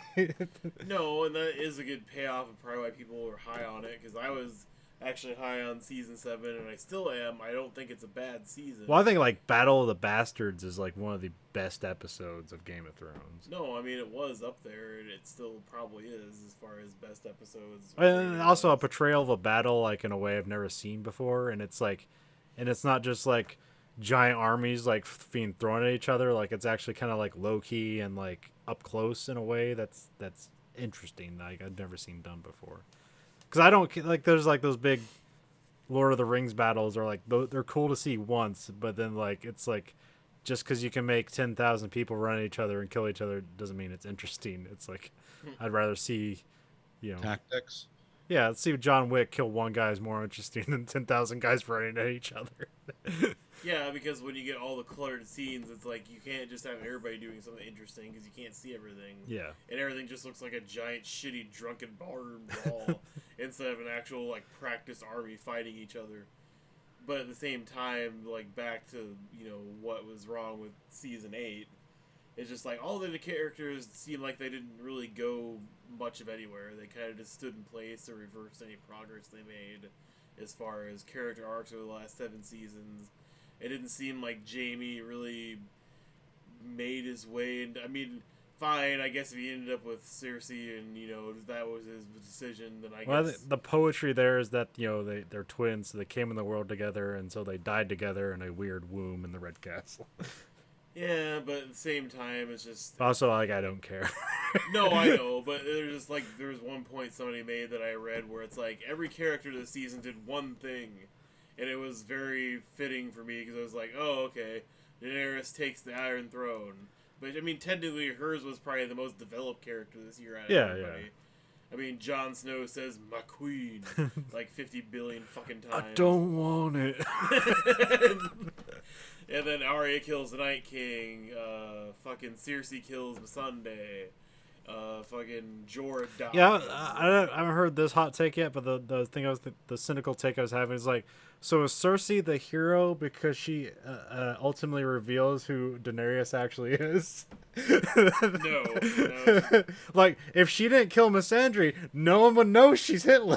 Well, I mean, it's probably the only, like, the last episode, as much as I hate it, it's probably the only, like, 2 actually good dialogue fucking pieces in pretty much the whole goddamn season. For the most part, because when Tyrion and Jon Snow are having a discussion while he's captive... And Tyrion just becomes the internet message board. Yeah, well, yeah. He's just saying what we're thinking. Internet message board, but also kind of explains, it's like, yeah, when she's told she's only killing bad people and she keeps killing the people that are against her, they're all bad people. It's like, so basically it gets to the point where she's going to keep killing and killing, so that makes sense. But also, like, at the very end where it's, like, them in the small council chambers talking, just, like, bantering between, it's like, where the hell was any of this shit during the fucking season? Like, I know this is stuff that, like, isn't really important in the grand scheme of things between battling an army of the dead and killing fucking King's Landing and shit. But this was very much needed to help this pacing of the show, but also actually build character and have some, like, personality. Because there was absolutely no personality, like, the entire season, unless you just wanted bleak shit. Yeah. So there's 2 hot takes I'm gonna ruin them both. One of I heard this secondhand from there's a article in Scientific America about like why people hate the last season of Game of Thrones, and it's a whole thing about how the first, let's say the book season, or we'll say book seasons. It's a more of a sociological experience, so you're not like necessarily like staying with a character and seeing how like they deal with struggles and stuff like that. You're seeing how people are affected by like the social aspects of like the government's built and how that like affects people, and like that's why people maintain interest in the show after you kill off so many like main characters, is that the whole sociological aspect is what you're interested in. And then these last two seasons were more psychological and more like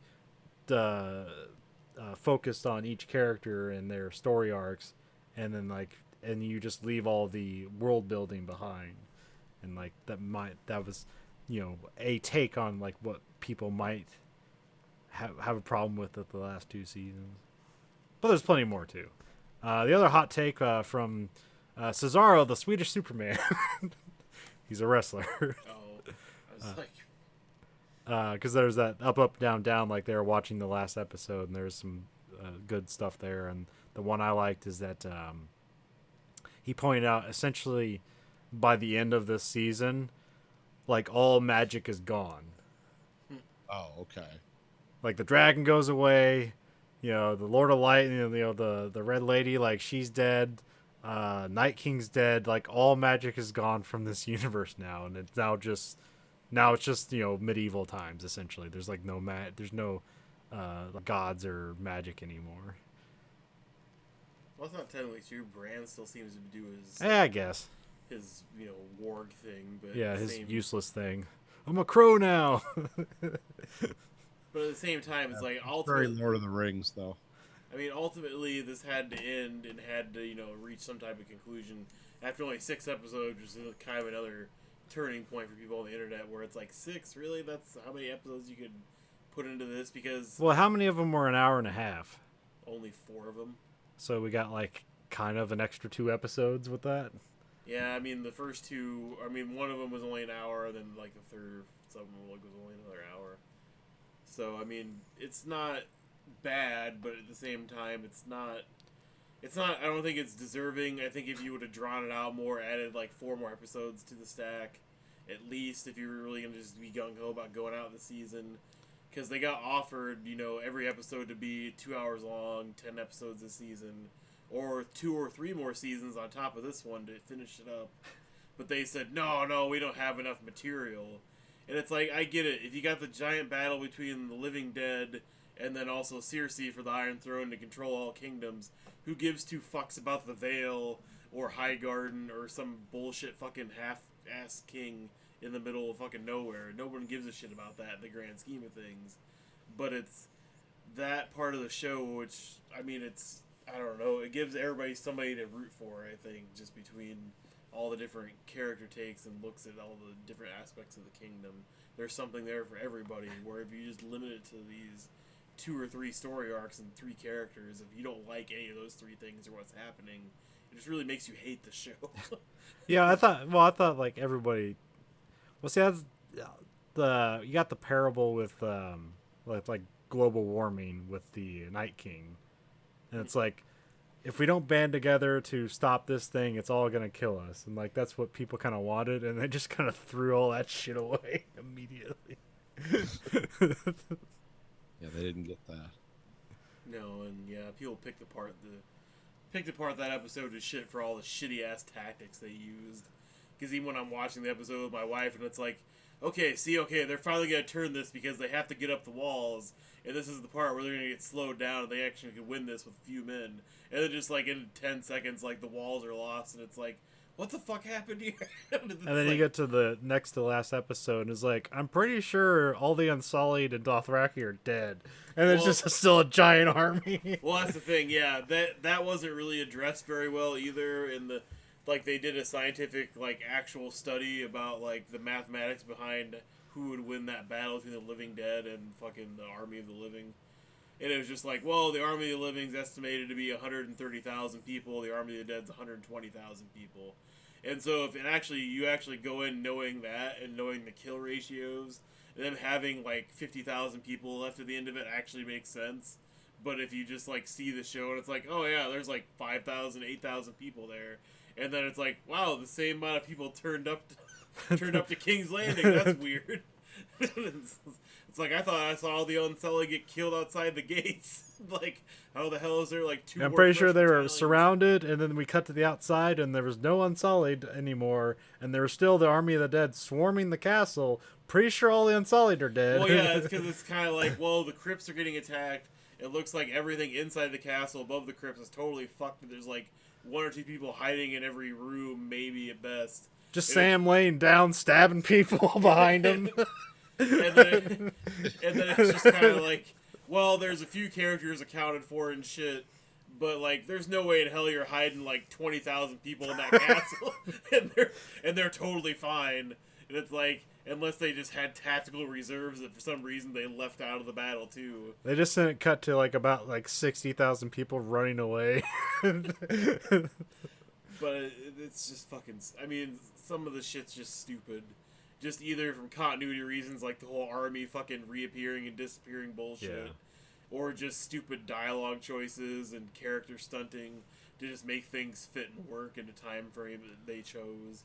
But yeah, I didn't hate it that much, but also I had like I knew it had to end cynically, so I didn't invest in any kind of ending.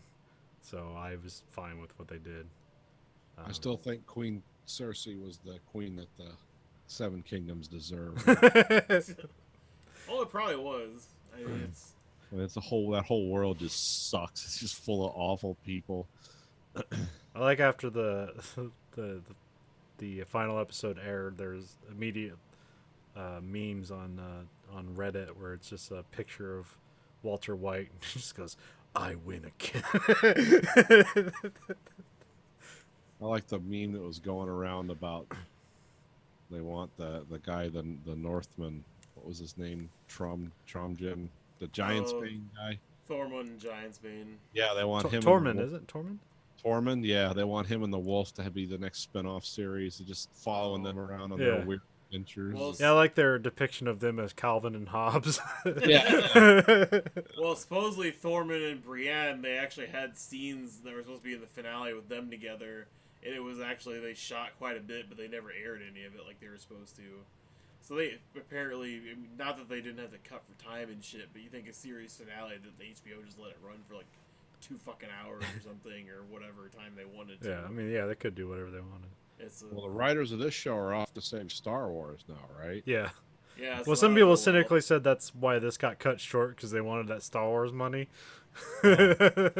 Well, if people have hated the Star Wars franchise at this point in the new reboots section, I don't see how this is going to make anything better because they're already starting off with really bad publicity, let alone, you know, being heavily criticized as writers that can only adapt and not actually create out of their own. I don't think Ryan Johnson's gonna get his trilogy, but they're gonna give them a trilogy, and then also they're working on Knights of the Old Republic trilogy, which that would be cool. It would, but if they're probably They'll probably up, fuck it up, but it would be cool. Cool concept, at least. I mean, Disney can buy all the rights to shit that they fucking want, but they can't fucking make half the shit for anything. Well, I think. Well, I mean, if it makes money, it doesn't matter. Well, I mean, it's just I don't know. They've done well with Marvel, but that's not necessarily like their input. It's just kind of their money behind it. Yeah, and that's the thing. If you finance something and then put good people behind it, I think it turns out better than just basically steering the whole fucking ship the entire time. And I don't hate the new Star Wars movies. Like, I think. I don't hate them either, but they're not as good as they could have been. I mean, the first don't you ones- enjoy them better than the prequels? Yeah, Okay. but the first one's just a fucking step-for-step rehash from New Hope. Yeah, exactly. And, which, fine, I guess, if you're really just looking to reboot the franchise and get everybody. in a Yeah, just give comfortable people what they setting. want. Yeah, I mean, it's not a bad step. And then I like Less Jedi because it's like, let's not give the people what they want, and it's hilarious. No, I do like the whole like fucking heist scene in the middle of a fucking star battle kind of thing going on, which is nice. I mean, I don't technically dislike that movie at all, but at the same time, I can see why people don't like it. like why they're very angry about it and just like what the fuck, and especially the whole physics breaking part of that movie where it's just like one ship going to light speed wipes out an entire armada. And it's just like, how come nobody fucking did this before? Like, Well, that was my thing. It's like all the rebellion needs to win is just an army of drone ships, warp drive or whatever their concept is there, and it's like, yeah, you'll win. yeah, and it's just like, yeah, it seems kind of like a give me moment there, where it's just like, yeah, the Empire can build as much, super death destruction machines as they want. All it takes is one shitty cargo freighter going to light speed, and everything goes to shit. Well, I think they were taking what they call that dramatic license. Yeah. At the end of that, or some kind of license, any kind of license. But like quickly, like, did you have any final thoughts, Nathan, about Game of Thrones? I mean, it was adequate. It was probably what I mean. People hate that so much because I crammed that. Okay, I watched like 5 episodes all in series last Sunday, so I really did. I did what I call cram on that. I haven't really reflected deeply on it, but in terms of what that show became after like the 4th season, it was exactly in line with what it needed to be. It's like, yeah, this is how it was going to end. I don't know what people thought was going to happen, so I'm satisfied with the ending. Based on, yeah, this is what this series was, and this is what this series was going to be. I wasn't expecting them to like just suddenly change direction on us and have aliens, Martian war machines start invading or something. This is exactly what was going to happen. Well, I mean, George R.R. Martin even says like people guessed the ending correctly off of clues he left in his books, like who was going to be king. And so apparently this is going to be exactly like the book series ends, which is disappointing also. Well, George R.R. Martin also likes to fuck with everyone too. Well, I wouldn't put too much stock. Well, in. if he wants to finish it for his fat ass croaks, then he might want to fucking just rip off the Game of Thrones TV series. Write it word for word. Here you go, guys. Give me money. Give me that big check. I mean, he's like what, fucking 70 years old or something now, or something like close to that. I think he's in his 60s. I mean, yes, he has money. His beard makes him look older than I think he actually is. Well, I mean, but he's just like me. He's fucking fat as fuck. He probably doesn't have a healthy lifestyle. He just sits and does shit all day and then talks. I mean, yes, he has money, so that extends his lifespan because he has the money to buy medical operations the rest of us don't. But at the same time, he doesn't have another 15 goddamn years to write the next goddamn book. Apparently he's 70. Oh, 7, okay. Yeah. Apparently he's doing a lot of consulting work, so I'm guessing he gets tons of money for... Because he's working with the From Software guys, like the guys who do the Dark Souls series. Oh, okay. And he's going to like put a fiction together for them, which sounds fascinating. Being about like how those games tell stories or how they really don't tell stories. They're like pure interpretive art. Like, but George R.R. Martin behind that, that'd either be like terrible or great. I don't know. He is worth $85 million. That seems kind of low, actually. What's fucking J.K. Rowling. Yeah, what's her shit at? 1.7 billion. Okay. Liquid. That's what that says. Okay, so. Jesus. It is. Right. Even you know what? You can safely put Harry Potter on a box of Oreos, but god damn it, they put Game of Thrones on a box of Oreos, and that should not happen. Well, I was surprised when I went to Half Price Books recently and bought stuff. I didn't know J.K. Rowling wrote like a fucking detective novel or whatever. Oh, yeah. Was that under a pseudonym or was it just J.K. No, Rowling? J.K. Rowling. Okay. And it's not So like I think she's done some pseudonym work too. Oh, okay. I mean, it's not like she can't write whatever she wants. She has the fucking money and she has the time. Yeah. But at the same time, it's just kind of like, well, I guess technically you shouldn't really return to child fantasy, but at the same time, I guess you could. I mean, she still does like Harry Potter like prequel shit, doesn't she, or no? Yeah, I mean, like that's what the Fantastic Beasts shit is. Yeah. Yeah. I mean, I've never read the Harry Potter books. I hear people like say like she got better as a writer as the books went along, and she also like kind of the books stopped becoming children books after a while because they're like the books were kind of like aging with the children inside the book, and Yes, also the movies too. Yeah, I've read that. I've never read I read like the first two. When Grayson was into it, I was into it. It's like, I'm going to read this so we can talk about it. And then we never really talked much. Well, it's something where my wife recently was telling me, is like, oh, you should read the Harry Potter books.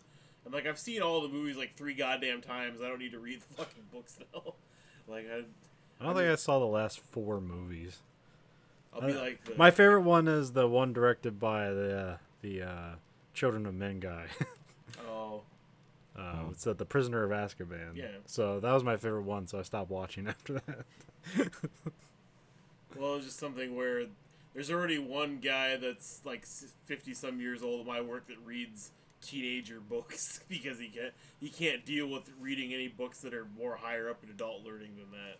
Because I don't know, there's it doesn't some suit him. young adult fiction out there that's kind of like sophisticated, but it's just like, it's usually the novels are about younger people, and it's not necessarily like written for a younger audience. It just like it involves younger people.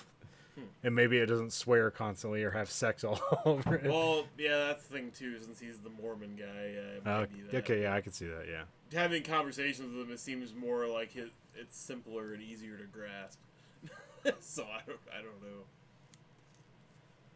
Well, yeah, sometimes you don't like books that are like it's like one of my favorite. Well, it's two of my favorite British sci-fi writers current are Richard K. Morgan and Alistair Reynolds. I like both of those guys. They kind of tell weird, exotic stories. But I like Alistair Reynolds because we're not going to have like some mid-break where we describe some really weird sex scene that's going to go on for 25 pages. But Richard K. Morgan loves that. It's you know, and sometimes it's like, oh, I can just skip this. It's like, Oh, and speaking of awkward reads, I've been almost done with the first book in the Dark Tower series. By God, okay. is that book hard to fucking get into? which one? The Gunslinger? Yeah, the Gunslinger. Yeah, it's all a bunch of nonsense, but it's fun. No, All right, well, you haven't finished yet, right? no, I mean like I have 60 pages left of it. Ooh, yeah. Man, that book makes sense so far. Wait till you get to the end.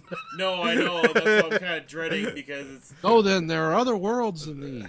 well. Once I finally kind of like got past like the awkwardness of getting into the first part, like the first part of the book, like literally part 1.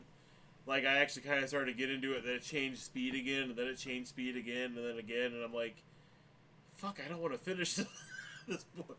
Yeah, I don't think it narratively draws me through. It was just like but it really sparked my imagination, and that's kind of what drew me through. It wasn't really the narrative. Well, it kind of made me want to watch the stupid Dark Tower movie. Yeah, I was wondering if anybody had seen that. Yeah, I tried to see if it was available. I couldn't. Okay, so you actually investigated that and saw it? It has nothing to do with anything. Okay. Just all it does is take the names of the characters. Well, he kills that whole town, right? Like, because that happens. Okay. No, he doesn't do that in this. Oh, he doesn't? Okay. No, this is just complete nonsense sauce. I mean, the only thing, like Idris Elba does a good job, and so does Matthew McConaughey, playing characters of the same name from those books. And one of them shoots guns, and one of them's an evil magician. However, nothing else was the same. Because it actually leans more on like the weirder parts of Hearts in Atlantis, and maybe like the Song of Susanna, which is like the 5th book in the Gunslinger trilogy, the 5th book in the trilogy, the 5th book in the Gunslinger cycle, I guess. I don't know. But I'll be honest with you, after Wizard and Glass, Stephen King just basically shit those last 3 books out. I mean, yeah, I have a very strong love-hate relationship with the Dark Tower because I love the way it starts. I love the way it moves through. And then, like, by book number 5, I'm just like, oh, did somebody to get back into heroin again or whatever in the 70s? Well, yeah, don't waste your time with that movie because it's stupid. Well, I mean, other than Idris Elba is a really good Roland of Gilead. Oh. If only they had. Well, see, that was one of those things that was chopped down from Ron Howard's like HBO miniseries of the Dark Tower to, well, now it's a 2-hour movie, and it's like, okay, well, we can't include any of these elements, and then remember the guy from No Country for Old Men was going to be rolling for a while, and it just moved around, and then finally, whatever company had the rights to this, it's like, oh, just make something and see if they'll show up. Well, I mean, it's like, I know it's probably hard to adapt. It is hard to adapt Stephen King's work. Usually, people fucking suck at it. Well, that was looking up the trivia for today's movie of 1999. That said the Green Mile was the first Stephen King movie to cross $100 million at the box office. Yeah. Which I thought that was wild, because they also said there's been 33 adaptations of Stephen King novels, and that was the most successful one till the remake came out. Like that, I did not think that was fucking possible. It's like, oh, so all the movies made about Steve. Well, I guess did Shining not make $100 million, but it was still successful. Probably not in its time, because that Okay. was a late 70s, early 80s movie. Maybe if you adjust for inflation, it probably was successful. But I'm gonna look it up right now. or that trivia could just, it's IMDb, so the trivia could always be wrong because it's just No. user submitted. Surely not. Yeah, I mean, it was a $20 million movie that made $44 million in the box office in 1980. Okay. If you're in Blu-ray, DVD, and the Kubrick name, it's probably made a lot more money later on. But The Shining was really, again, that was something that took the title and some characters from the King novel and just sort of went in its own direction. Because The Shining's a cool book. The Shining by Stanley Kubrick is an amazing movie. They're almost not the same thing, though. I mean, if you've ever read the book and watch the movie, you're like, huh? It's like, oh, okay, the main character's name's Jack Torrance. Okay. What else is the same? Well, he's got a wife. Weird stuff happens at the hotel. But, I remember there's that they did a TV miniseries with the guy from Wings, and I remember people saying like, "Oh, that's a more faithful adaptation," and like it's really good. And but it's not The Shining by Stanley Kubrick. The TV series I watched, I think in a hotel room back in my road days. And it's like, yeah, this is exactly what's in the book. This is not a work of art. It's a great TV miniseries. So yeah, that's The Shining. We're talking about The Green Mile, which was the 1999 Tom Hanks movie. Frank Darabont directed. I wish a giant black man could touch my penis and I'd be healed. Considered by many Frank Darabont's best movie. Did he direct Shawshank Redemption? I think so. Because I remember Frank Darabont's all about doing Stephen King adaptation. I think he directed it. Yeah, I can't remember. Yeah, he directed it. Oh, okay. See, the weird thing about the Shawshank Redemption is that's a movie that means a lot to people, because everyone that sees it loves it. It's not really considered, even though it is based on Stephen King's work, because it doesn't have that horror or magical aspect. Not considered a Stephen King movie. Yeah, no. Don't. There's no suspicion that it is a Stephen King novel. Not until you read the credits. But neither Stand By Me. So what you're saying is Andy Dufresne should have been raped by an alien in the water room. Yeah, it should have just ended that way. And I went to see my friend Andy on the beach, and a pod hatched from inside his head, and it just turned, completely sideways. I'm suddenly reminded of that that Reddit thread. I'm sorry, John. Have you seen that nightmare? So people are basically turning Garfield comics into weird Cthulhu monster horror things. Okay. And it's always I'm liking the sound of this. And it always ends. It's it's like Garfield, John completely scared, Garfield some weird Cthulhu monster with multiple mouths, teeth, and eyes, and he's just saying, "I'm sorry, John." People have done a lot of weird stuff with Garfield. Garfield without Garfield. Garfield minus Garfield, yeah, that's great. The weird existential crisis of John Arbuckle. Going insane. He's talking to himself.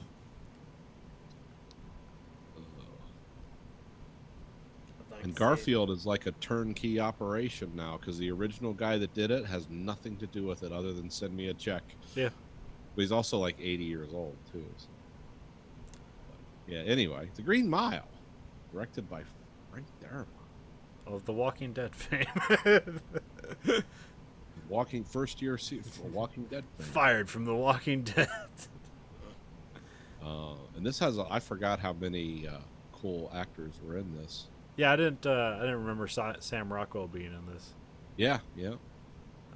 And I remember, this was the one, Michael Clark Duncan, that guy who died suddenly. He played the what's his name? People had cool names. Wasn't it John Coffey? Yeah, John Coffey. They always called him Coffey in the books. Oh, and by the way, the books these were based on, this was like a throwback style publication because they published like each chapter as an individual thing you went and bought. Yeah. Didn't come as one book, which I never got into that. I just waited till the whole thing came out and read it. But I heard he did it that way because I guess people and like his mother, if they got the whole book, they would just like go to the end and like see what happened. Yeah. And so I guess he wanted to build the suspense where like you don't get the ending yet. Oh, I just thought it was a clever marketing ploy. Probably. You can throw Stephen King on anything, people will buy it. Purple sells horror. Yeah, I never read the novel, so like, have you read it all, or I guess the stories? No. Yeah, I did. Okay, that is. I've read every Stephen King book ever written. Oh, okay. Because I can read like a 500-page Stephen King book in a week for some reason. I don't know why. I can get through it. The only one I ever had trouble with was the Tommyknockers because it seemed kind of repetitive. But I read this like. What about the Langoliers? Yeah, those are his short stories. Oh, okay. I'm not claiming to have read everything. I haven't. I think I read what's it, 10/22/63? Yeah. Is that it? So read that one. That's a doorstopper. That's like 700 pages, I think. And then Gunslinger, and probably a couple more, but that's all I can really remember. I've read Carrie, It, Misery, Cujo, Tommyknockers. I remember I attempted to read Salem's Lot once, and I just didn't get into it at all. Yeah. I read it once, and that was it. Salem's Lot, Pet Cemetery. What's the collection of short stories or whatever? Isn't that Bachman books? The Book of Dark Tales. There's a few. I think it's like Dark Tales or something like that. Yeah. And then now, finally, starting to read The Gunslinger, and I did read part of something else he did, but I can't remember what the fuck it was called now. Kingdom Hospital. Oh, no, not that one. I've read mostly his older stuff, like his standalone novels, not like the series that he writes now, basically. What about The Stand expanded edition, I read The illustrated Stand, with encyclopedia? 1,800 pages. I love The Stand. I love all of Stephen King's like earlier novels. Like I love all of them. I don't think most of them have been adapted for shit. Misery's probably the closest. Yeah, should I read The Stand? The book? Yeah. It's kind of dated now. Maybe. I remember I remember really liking the miniseries, even though I've like seen parts of it like a couple years ago, and it this is It doesn't hold up well. Like there's like the whole overall like idea of it is effective, but like the production kind of became worse as I aged and didn't have such a glossy tone over it. It's had a very 90s quality of production to it. I mean, the miniseries keeps a lot of the same high notes and same plot points. It doesn't are entirely the same thing. I actually read the book after I watched the miniseries, and I was still entertained by it. It's a giant fucking book you're not going to finish anytime in the near future. It's like 700, 800 pages. It's not a thin book. It's I'd probably get it on book on tape, but oh yeah. Yeah, that'd be worth it. It's got some dark corners though. Yeah. The Stand kind of describes people dying, like even kids and shit, but it's like, it's a horrible world, you know. There's like some elements in it of like there's all these junkies that live, and then it's just like a whole chapter of how the different ways these guys die because they're a bunch of stupid junkies, and then at the end it was kind of like, no great loss. It's like, whoa, it's. But a lot of those Stephen King books that was from the Stephen King cocaine era, where cocaine wrote these novels. Because I remember a lot of people when It came out who'd never read Stephen King's It, and they were like, oh, I want to go get the book in the store, and they find out like one of the ways the children defeat the evil clown is they'll fuck each other, and everyone's like, ugh, gross. I said, yeah, welcome to the writings of cocaine. It's like those were Stephen King. I don't know if you can blame pedophilia orgy in a sewer on cocaine. Yeah, you can. Well, it's not pedophilia because there's no adult involved. It's just all children. I know, but just children having sex with. But you're an adult reading it, so it's it's all on you. Is on you.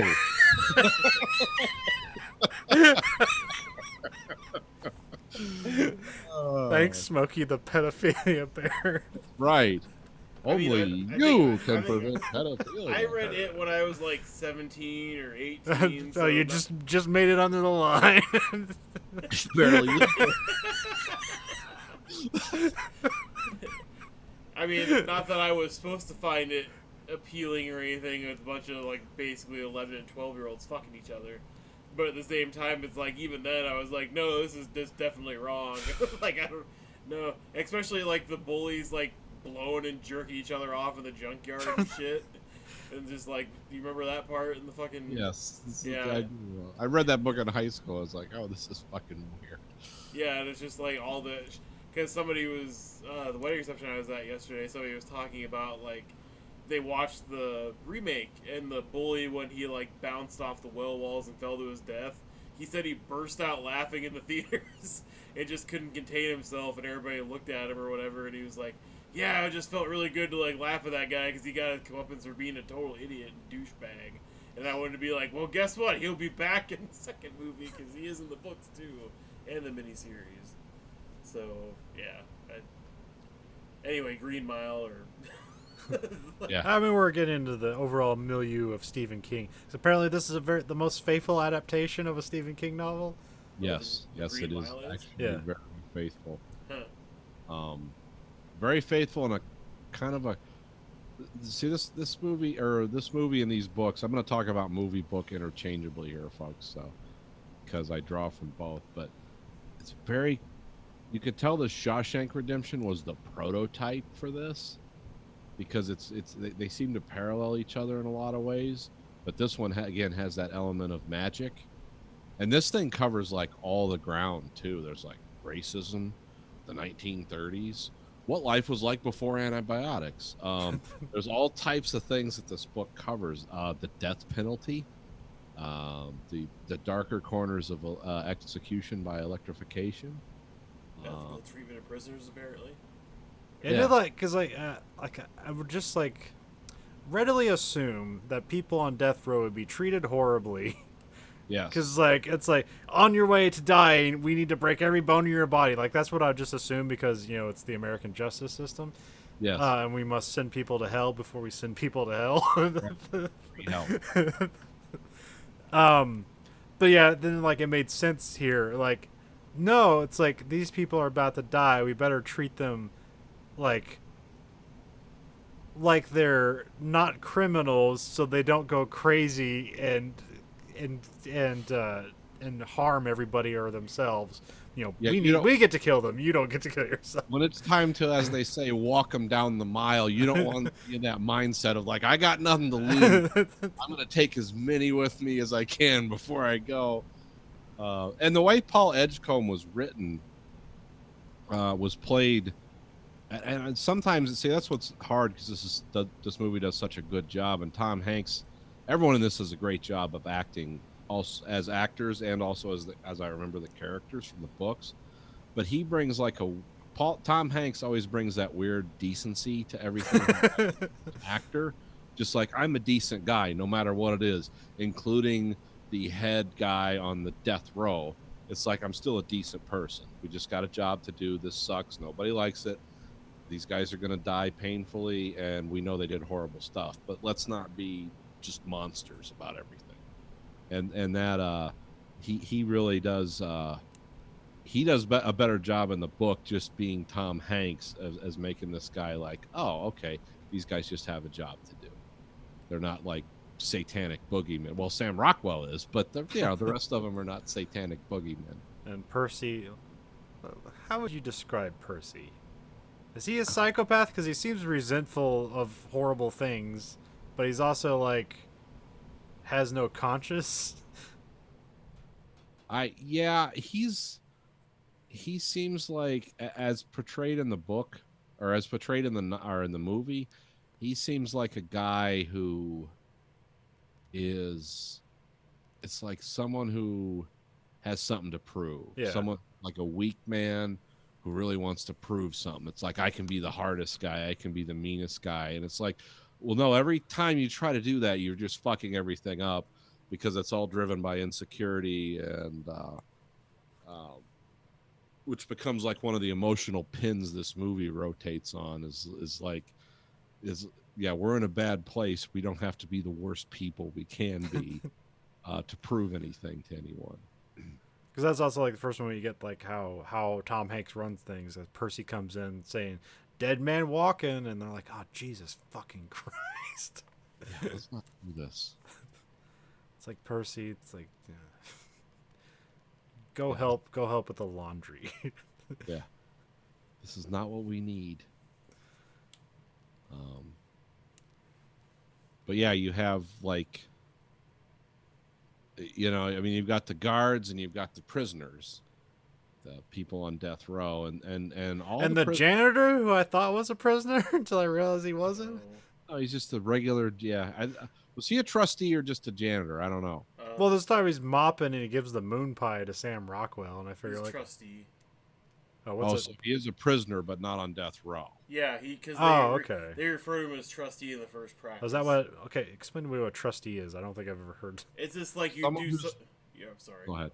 No, you're like a prisoner of really good behavior and are well renowned for, you've served some time, but you're responsible and you can be handle tasks in the prison up. Is it kind of like in Orange Is the New Black, and like the one lady like gets to drive the car with the prisoners, and it's like basically they get special duties and privileges that other prisoners don't. I don't think I ever heard that term before or knew that. So. It's an old term. Okay. This is like a prison in the 30s, so.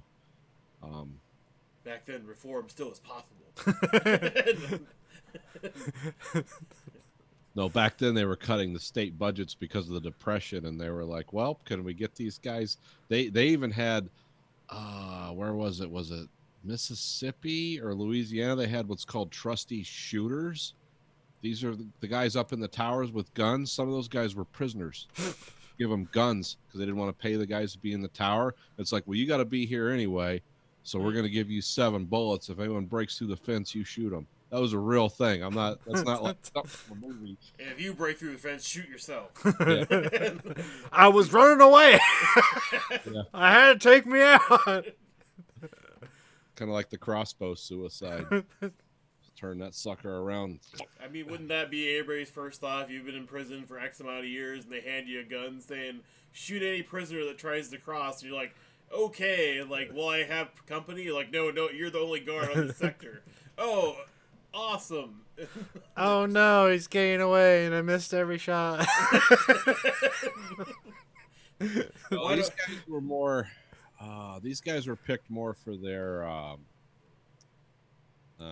level-headedness and cruelty than they were their creative thinking.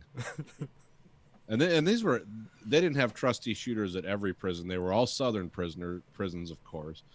And it was like places like Angola, really bad places like that, where it's like, yeah, you can escape to the swamp and be eaten by alligators, or this guy will shoot you in the back so we can get an extra piece of cornbread.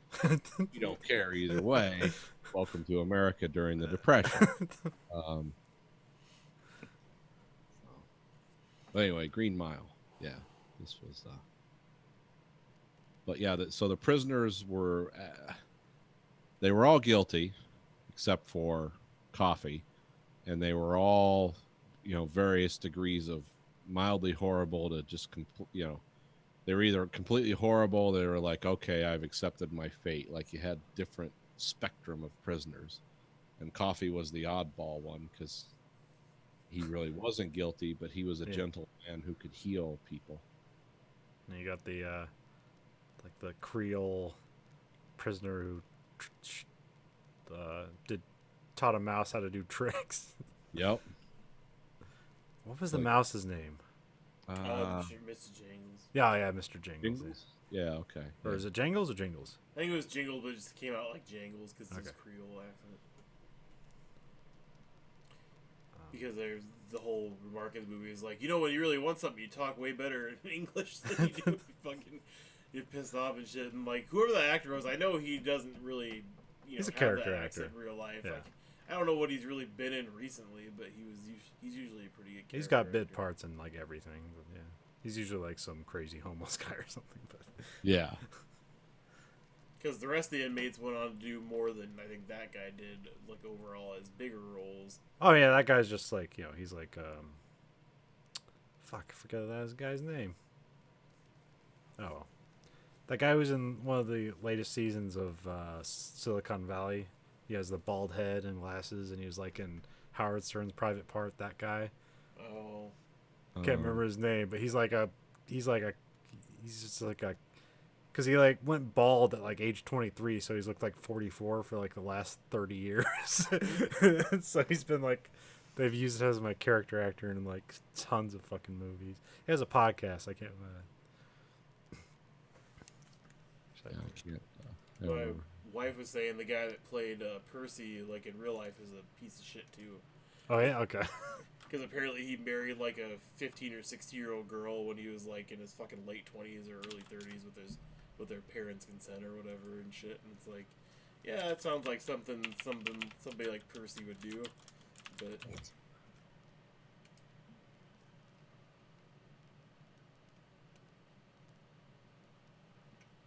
Are you there? Can you hear me? Yeah, I'm looking at something. I was hoping somebody else would fill the fill the violence. Well, I didn't hear. I lost all sound for a second there. Usually, I can hear some hissing in the background.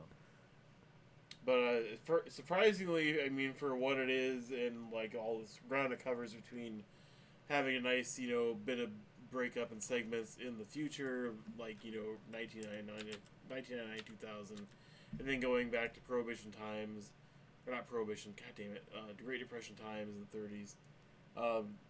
Doesn't actually seem like a 3-hour movie when you sit down and watch it. It's kind of parted out very well. Yeah. Yeah. Because I think like you almost get no John Coffey for like almost like the first like hour of the movie, except for like he cured my bladder. Yeah, you get a lot of setup. Steven Tobolowsky, that's what I was thinking of. And then It's like if only he would have been so simple-minded. I mean, not that a bunch of white people in Alabama coming up to him with shotguns looking for 2 missing girls, even if he spoke perfect English and like, I just found him here and I couldn't save them, like they would have believed him at all. So, Yeah. like, what's the phrase you use? Like I tried to help them, but I couldn't take it back. Yeah, I tried to take it that's back. a great phrase. Yeah, because it's ambiguous enough where people would be like, "What?" He killed him and he couldn't take it back. It's like no, that's how he describes healing people. It's Yeah. like taking it back. I just tried to help him, but I couldn't take it. Yeah, because John Coffey in this, played by Michael Clark Duncan, he's a very simple man, and it was his kind of lack of ability to communicate this miraculous power he had that sort of doomed him. Well, that and his in the end, his inability to want to keep going on in this shitty world where he didn't want to live. Yeah, Stuff like that. Oh, yeah. 'cause- Is there more backstory to like what he was doing before this happened in the book? Yeah, they made No. it. Oh, in Okay. the book. Okay. Sorry. It was I like in don't. the- Not really, because the book's basically told from the view of Edgecombe. Okay. So kind of what he knows, in the book. Now the movie, they extrapolate that a little bit, but not much. Because when him and Brutus go to investigate, like, well, what's his real story? They find out, but it's all through their eyes, basically through Edgecombe's eyes, what goes on. So it's left kind of vague and open. It's bottom line is it's just like a miracle that happens in the place where there are no miracles, which is death row in Louisiana. Because like I like just assumed he was like some kind of what do you call that? Sharecropper. Yeah. Like, Yeah. what were they? Is that indentured servitude? That's not the right term. No, it'd be sharecropper, but yeah, essentially yes, but call it indentured servitude in the 30s and call it sharecropping. But yeah, that was his character, and this movie just pulls at your heartstrings in so many ways. Because I mean, it's like, oh, I don't want him to die, and then it's like the extended life of Edgecombe. You think, well, that would be awesome. Like this guy gets to live, but he outlives everyone he knows and cares about. And he's in the end, he doesn't look youthful. no, he doesn't look like he got long. I mean, he life. doesn't look 108 years old, but he does. He also still looks like he's 70. Yeah, he got long life, but not long youth. Well, because isn't that like the mouse lives forever, or the mouse lives way longer? And Yeah. so that, 'Cause yeah, the mouse's lifespan's only like a year or two, and it's been alive for this long. So, yeah, I mean, based upon his theory, I mean, because I'm assuming, like, in the movie, I don't know if in the books it explains more, but when the guy that's getting executed, the one that owns the mouse or trains the mouse, like, it seems like he's either taking some of the pain away, or that he's just feeling it. I couldn't really... I think he said he was feeling it. Oh, okay.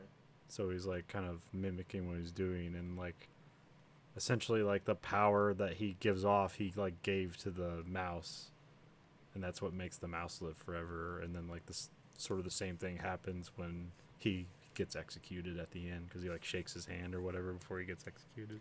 Well, I kind of just didn't know how to interpret the whole him feeling pain thing, because it almost seemed like the guy, except for the one outburst against... Well, they're also coming on the yeah, never mind.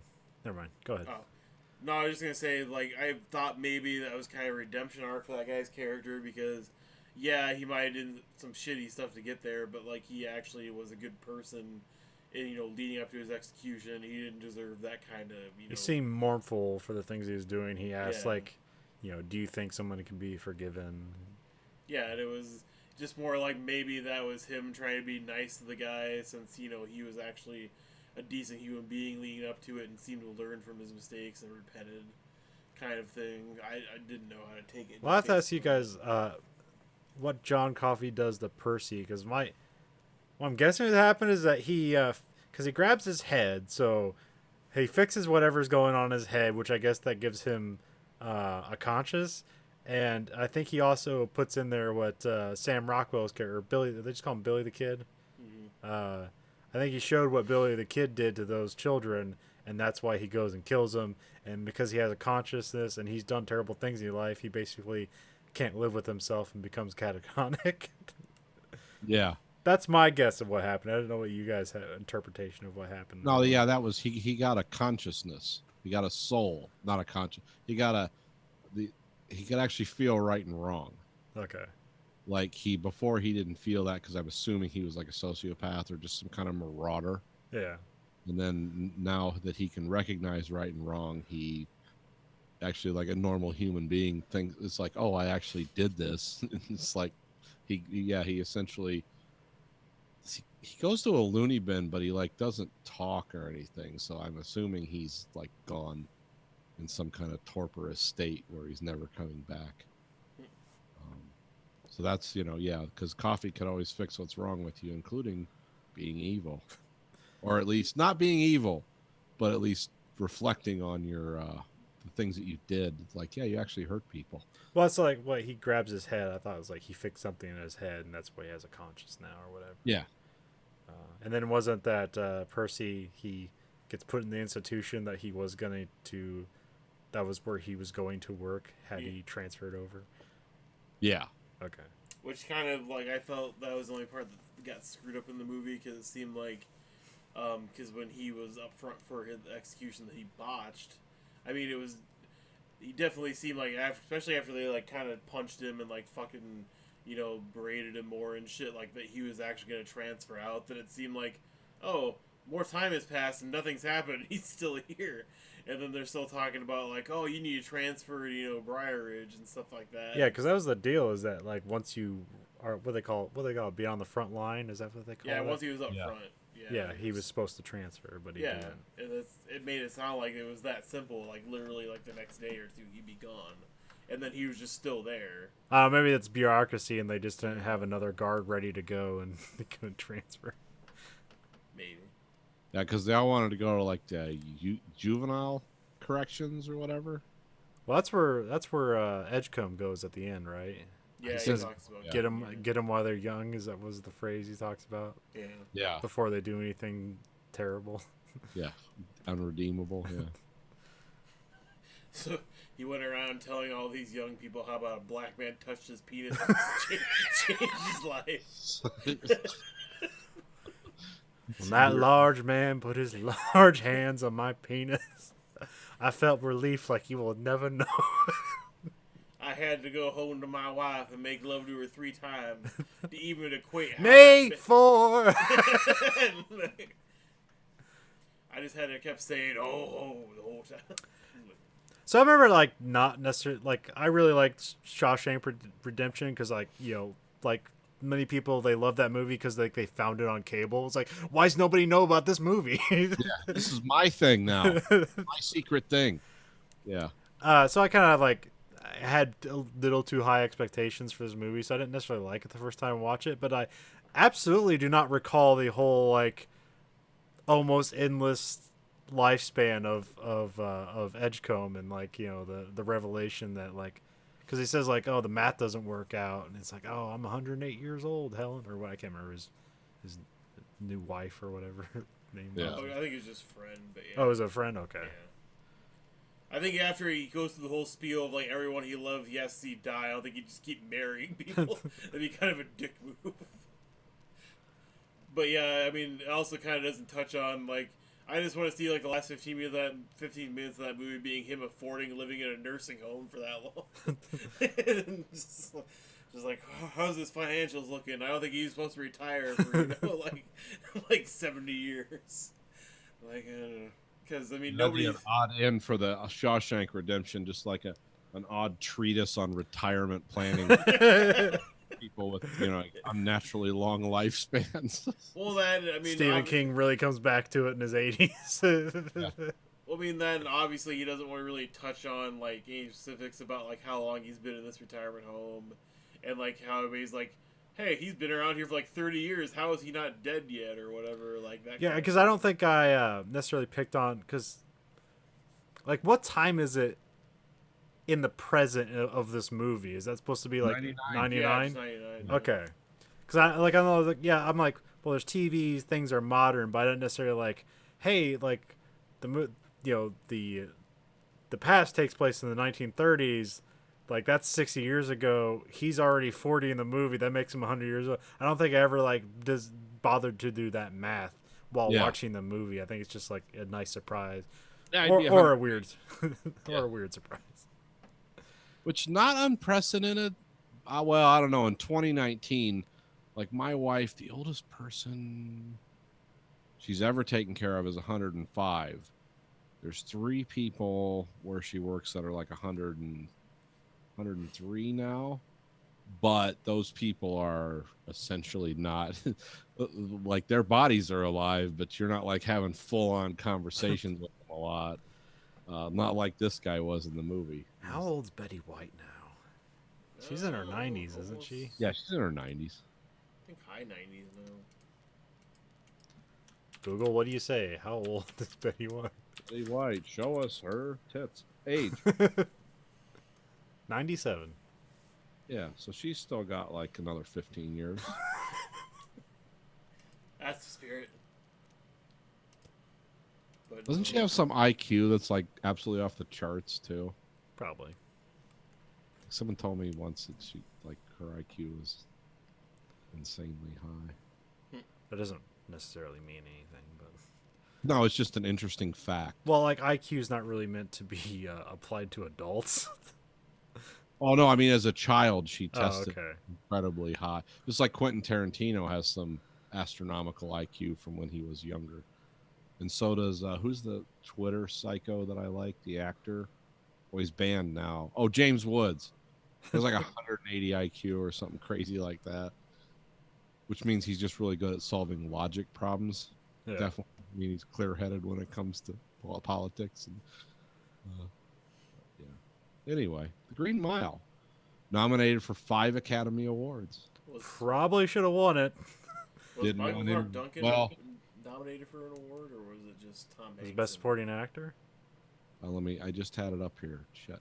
It was nominated for There's only one that was best director and best movie. I Michael think. Clark Duncan won for nominated Oh, for best performance, supporting actor, best picture, best sound, best screenplay based on material. Oh, that's a weird one. Best screenplay based on material previously it's published. best adapted screenplay. And it won Michael Clark Duncan for best supporting actor, best actress Patricia Clarkson, best action thriller film. Best act Patricia Clarkson, is that Tom Hanks' wife in the movie? No. Yeah. Wasn't it? No, that was. Or is that the warden's wife? I think that was the warden's Yeah. wife. Because the warden's wife actually had like substance. I mean, not that Tom Hanks' wife didn't have like more meaningful conversations, but she wasn't in the movie that heavily. Nah. Oh, I'm sorry. The awards I say it won were the science fiction awards, not the. Oh, His wife was Bonnie Hunt. yeah, that's what I thought it was. But I was like, maybe I just didn't remember the woman, the actress's correct name. So it was, yeah. Because wasn't Barry Pepper like one of the guards or whatever? Yeah. Yeah. Because otherwise, like the one guy, like his good friend, like I've seen him and stuff before. I couldn't remember. His I name guess for the yeah. life That's of me. I didn't put that together. They were both in Saving Private Ryan together. Yeah. Yeah, 2000 at the Academy Awards was the year of American Beauty, so everything got passed over for that. How's that working out for you now? Awards. And we talked about that when we did that movie. It's like this didn't Yes. deserve Best Picture. No, it didn't. It deserved cool picture. Thumbs up. I mean, yeah, it's an interesting movie, and I'd say I'd watch it as an interesting movie again. But yeah, is it better? Is it the best movie of the year? This seemed more like a movie the Academy would choose as Best Picture. Yeah. So I don't know what we'd choose. Like I'd pick Fight Club or The Matrix or some shit, but that's just me. Those aren't like necessary. Those are movies deserving of like technical achievements in the Academy, but that's not something they award for actual. Yeah, it's not Best mainstream Picture. enough to win Best Picture. For me, Titus. Oh yeah, yeah. No, I mean, probably not for Best Picture. I mean, For literally- you, your Me. Best Picture of My that year. Best Picture. No, The Matrix would be my Best Picture of that year. Okay. I'm not so far removed, like, oh, I'm just above it all. It's like, no, I like that movie too. I mean, unfortunately for Best Picture, they never seem to nominate anything that's not like some type of drama or. Usually, romantic if movie. it's a historical drama, it's practically a slam dunk. Yeah, and that's So not saying those aren't good movies in their own right, but usually, I mean, kind of include things I- that are. I feel like it's I don't know. Sometimes I feel that like historical dramas are cheap because like all you have to do is like recreate something that we know from history, not create something entirely new. What was that Ricky Gervais HBO show about the was it called Extras? Extras, yeah. Yeah, I remember they were doing that. The nuns who were saving the Jews from the Nazis, and everyone on the set was like, "We're going to win an Oscar. We're going to win an Oscar." He was like, "Why? Why do you think that?" It's like, "Oh, it's Holocaust propaganda. It always wins." Everyone was super cynical about it, but then when they'd be filming, they were all serious. Yeah. Science fiction hardly ever wins. No, Well, I mean, it's gonna be like what has? Nothing off the top of my mind. Let me go to the internet. so. Because this is technically science. This is considered 2000, science. 2001 didn't win anything. I don't think so. I mean, it won stuff. I don't think it won Best Picture. Technical stuff. Well, yeah, that's why I just mean an Oscar in some form, technical or otherwise. Oh yeah, I mean yeah, because science fiction movies win technical awards all the time because that's where you're pushing that stuff. But for like Best Picture, Yeah, I knew. I'm pretty sure that Best Picture never went to a science fiction movie, but I'm sure there's been one, but I just can't think off the top of my mind like what's a science fiction movie that won Best Picture. Nominated The Martian, Inception, E.T., Gravity. Didn't Gravity win something? Not I think Best Director, because I think Alfonso Cuarón constantly wins Best Director for movies, but not Best Picture. Because I think that same thing happened with Children of Men. Yeah, okay, yeah. Avatar, Arrival, District 9, Star Wars, the original Star Wars. Those have been nominated. I don't think any of those won for Best Picture. And that's a great list of movies. Yeah, those are all very watchable movies.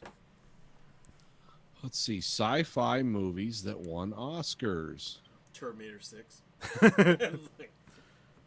Are you guys feeling that new Terminator trailer? Or- I am so far. I'm gonna have to wait. My I'm gonna wife withhold was. judgment. I mean, I'm more high on it because like it has the seal of approval from James Cameron, so Oh. and it's Yeah. going to be rated R, so that'll be nice. Well, you know, maybe they learned their lesson from the early 2000s and the 90s about PG-13 action movies, but I doubt it. I don't know. It's nice to see that. You know, it's weird that James Cameron has so many successful ex-wives. That is Because weird. she basically owns the Terminator franchise, Oh. Gale Ann Hurd, and Oh. that's why it's gone this way, and he hasn't had anything involved. I mean, But also Terminator is like a weird, like mercenary film franchise. Like nobody owns it. It's just kind of like it's Gale Ann Hurd's property, and then she like leases it out to like because like Warner Brothers, Fox, some company called Live. I think Disney has produced one. Like, but like nobody owns the franchise for Terminator, except for Yeah. Gale Ann Hurd. Well, I mean, I like the way the trailer is cut because one, not only does it have a pretty good song to go along with it that kind of sets the tone. The Bjork cover. Yeah, and then friggin' like other than that, like I like the. I didn't realize at first that there's the one Terminator is two Terminators. Like he's got his he's got his endoskeleton, or how you call it, his endoskeleton, and then his whole liquid form. yeah, Yeah. and that's a I very thought that was cool neat. concept. That's like, oh yeah, then he gets surrounded and fucked up by two different angles when you're. No, I love Mackenzie Davis and almost anything. So, and then it's cool to see fucking badass grandma, Yeah. rocket launcher and an I mean, auto shotgun. Not that I don't blame them for putting Arnold Schwarzenegger in it in some regard, but at the same time, it's like I thought we were kind of done with that crutch. But I saw some bit of trivia. He said that his character in this movie is basically about the guy who the T-100 is based on. So he's not like a Terminator in this movie. At least that's something I heard. You can't really derive anything from, because if I was going to derive anything from the trailer, I was going to say like, oh, they stopped the first Judgment Day, and so the girl that she's protecting is basically because John Connor would eventually die and not be the leader of the rebellion in the further future Judgment Day, Yeah. that this girl is now the new John Connor for the future Judgment Day. Also, they're completely disregarding all the other movies. This is a sequel to Terminator 2. Well, I think that's a good. I heard. I didn't know if that was going to follow through or not. So Yeah, I don't think you really need to follow up the rest of the Nope. other movies. They are not worth it. I mean, I still don't see why people hate Salvation so much, but Yeah, I liked it because it was like, I mean, it was gritty, but I liked it because it came through with the whole like let's see the future, Yeah. and like they always just like it's always a flashback in the other movies, and then you finally get to see the future. Now the twist was kind of stupid, and then people hated. I think a lot of people just hated Christian Bale because that behind the scenes footage where he's like yelling at the fucking crew, like people hated him for that. but then Yeah. have you ever heard the story about why he was yelling at the crew? I don't think so. It'll kind of put you in his corner again, because like people were sitting there talking and he was like calling for lines and stuff, and it's like he was trying to act and everyone else was like just having a party or like Yeah. talking about the next thing, and he was sort of like, hey assholes, let's get this done first. So we're stalling for you, Nathan. Did you find a movie that was a sci-fi movie that won Best Picture? No, I did not. I found that won all kinds of movies that won for technical stuff, but nothing that won for Best Picture. Did Alien win an Oscar for anything? Technical stuff. And it was nominated, didn't win. Yeah, I've been doing mad research here, and I haven't anything. Uh, Speaking of trailers, did you see anyone see the? Because before John Wick, they ran the trailer for that new Quentin Tarantino movie. yeah. Oh yeah, Once Upon a Time in Hollywood. Yeah, I wonder how that's gonna be. It looks The pretty trailer cool. seems pretty solid just for basic purposes, but So yeah, I mean, I'm amped for it. Is anybody amped to watch a 4-hour cut of? Okay. Oh, sorry to Oh, interrupt. fine. This is okay. First, I gotta pull this like sci-fi best picture winners, and I get first article that says sci-fi movies that totally should have won. Yeah. Didn't. The same thing I went through just now, so I gave up. And then the next article says, "Is Shape of Water the first sci-fi winner?" Oh, that's right. That did win something. I thought mean- it was. Put I that mean, it in- did win best picture, but I haven't actually seen the movie. But I guess, If she, I guess it can. Yeah, if she I guess wouldn't it'd have be. fucked the fish, I'd say. Does a weird manfish make it a sci-fi movie? That's the thing. I watched that movie, and I would put it more in the genre of fantasy horror. But see, that's where it gets weird. It's like, what is? Or maybe that's why it's posed as a question, because otherwise, I guess that means no sci-fi movie has won best picture, And I would say that still stands and because that's disturbing to me. the Weight of Water or whatever. It's a Shape of cool, Water. Shape of Water. It's a cool movie, but to me it's more like a horror fantasy movie Yeah, than I mean, because that's what Del Toro does. yeah, because I mean, he puts a more hopeful spin on his horror right. things, but it's horror. Because what was that one? The other one of his, like Pan's Labyrinth. It's kind of like in that same Yeah, world of like, oh, it's weird creatures and we gotta fuck them, and they're gonna save us. Or I don't know if they did any of that in Pan's Labyrinth. but anyways, I was ignoring you. What were you talking about the Quentin Tarantino Oh, movie? is anybody psyched to see the 4-hour cut of Hateful Eight that came out on Netflix? I have not. I mean, it's basically, if you look at the runtime and look at what they advertised it as, basically another 45 minutes of film. So I mean, that's a lot of. I don't know if it's more flashbacks and scenes outside the cabin, or just more exposition in the cabin, or leading up to it. Like, I have want to no say idea. they said they cut out a bunch of fucking what's his name, the dancer dude from 21 Jump Street and shit. Oh, yeah. Channing Tatum. Yeah, I want to say there was like more stuff with Channing Tatum that they cut. Because then he kind of like he shows up, they do some backstory, and they just shoot him in the fucking head. Yeah, Isn't that kind of basically. his role in the movie? Which I thought it was just there as a goof. I didn't know. Yeah, I that thought that was hilarious. Like, here's this like big time actor, shoot him in the fucking head. Bye. It's like, this is what I know. Quentin Tarantino knows what he's doing when he does stuff like that. It's like Quentin that. Tarantino, a big Executive Decision fan. Remember that movie? Oh yeah, that's one of my favorite bad movies. Steven Seagal in a new action movie, dead in 20 minutes. It's weird because the biggest actor in that movie was Kurt Russell. Kurt Russell. And also, John Leguizamo is like a special forces guy. Yeah, that was weird too. Because he's like paralyzed in the movie. Yeah. Or no, Or is it another guy? the bomb diffuser guy is paralyzed. The black guy. He's a really good actor too. What's his name? I'll look it up. You can. Yeah, look it up. I'm going to talk about. What the hell was I talking about? Executive Decision being your best bad movie. Yeah, exactly. Well, it's one of my favorite. Oh, like, Halle Berry's in it. I forgot. Yeah, that. yeah. Briefly. Everyone's briefly an Executive Decision. B.D. Wong's in it. Oliver Platt's in it. I don't remember that. Yeah, he's the guy who has to disarm the bomb while the other guy talks him through it. Okay, there's Joe Morton. He was fucking the guy that makes all the Terminators Yeah, from Terminator 2. Dyson. yeah. He's a watchable guy. Miles Dyson. Well, Miles his actual name, his name's Joe Morton, but I recognize him mostly as Miles Dyson. Yes. He's been in a lot of things too. But yeah, that's one of those weird movies that we need money. What was Joe Morton in that I really liked? Where I always remember him as the guy. I don't know. He's kind of been in a bunch of TV series. I remember, wasn't he in Eureka?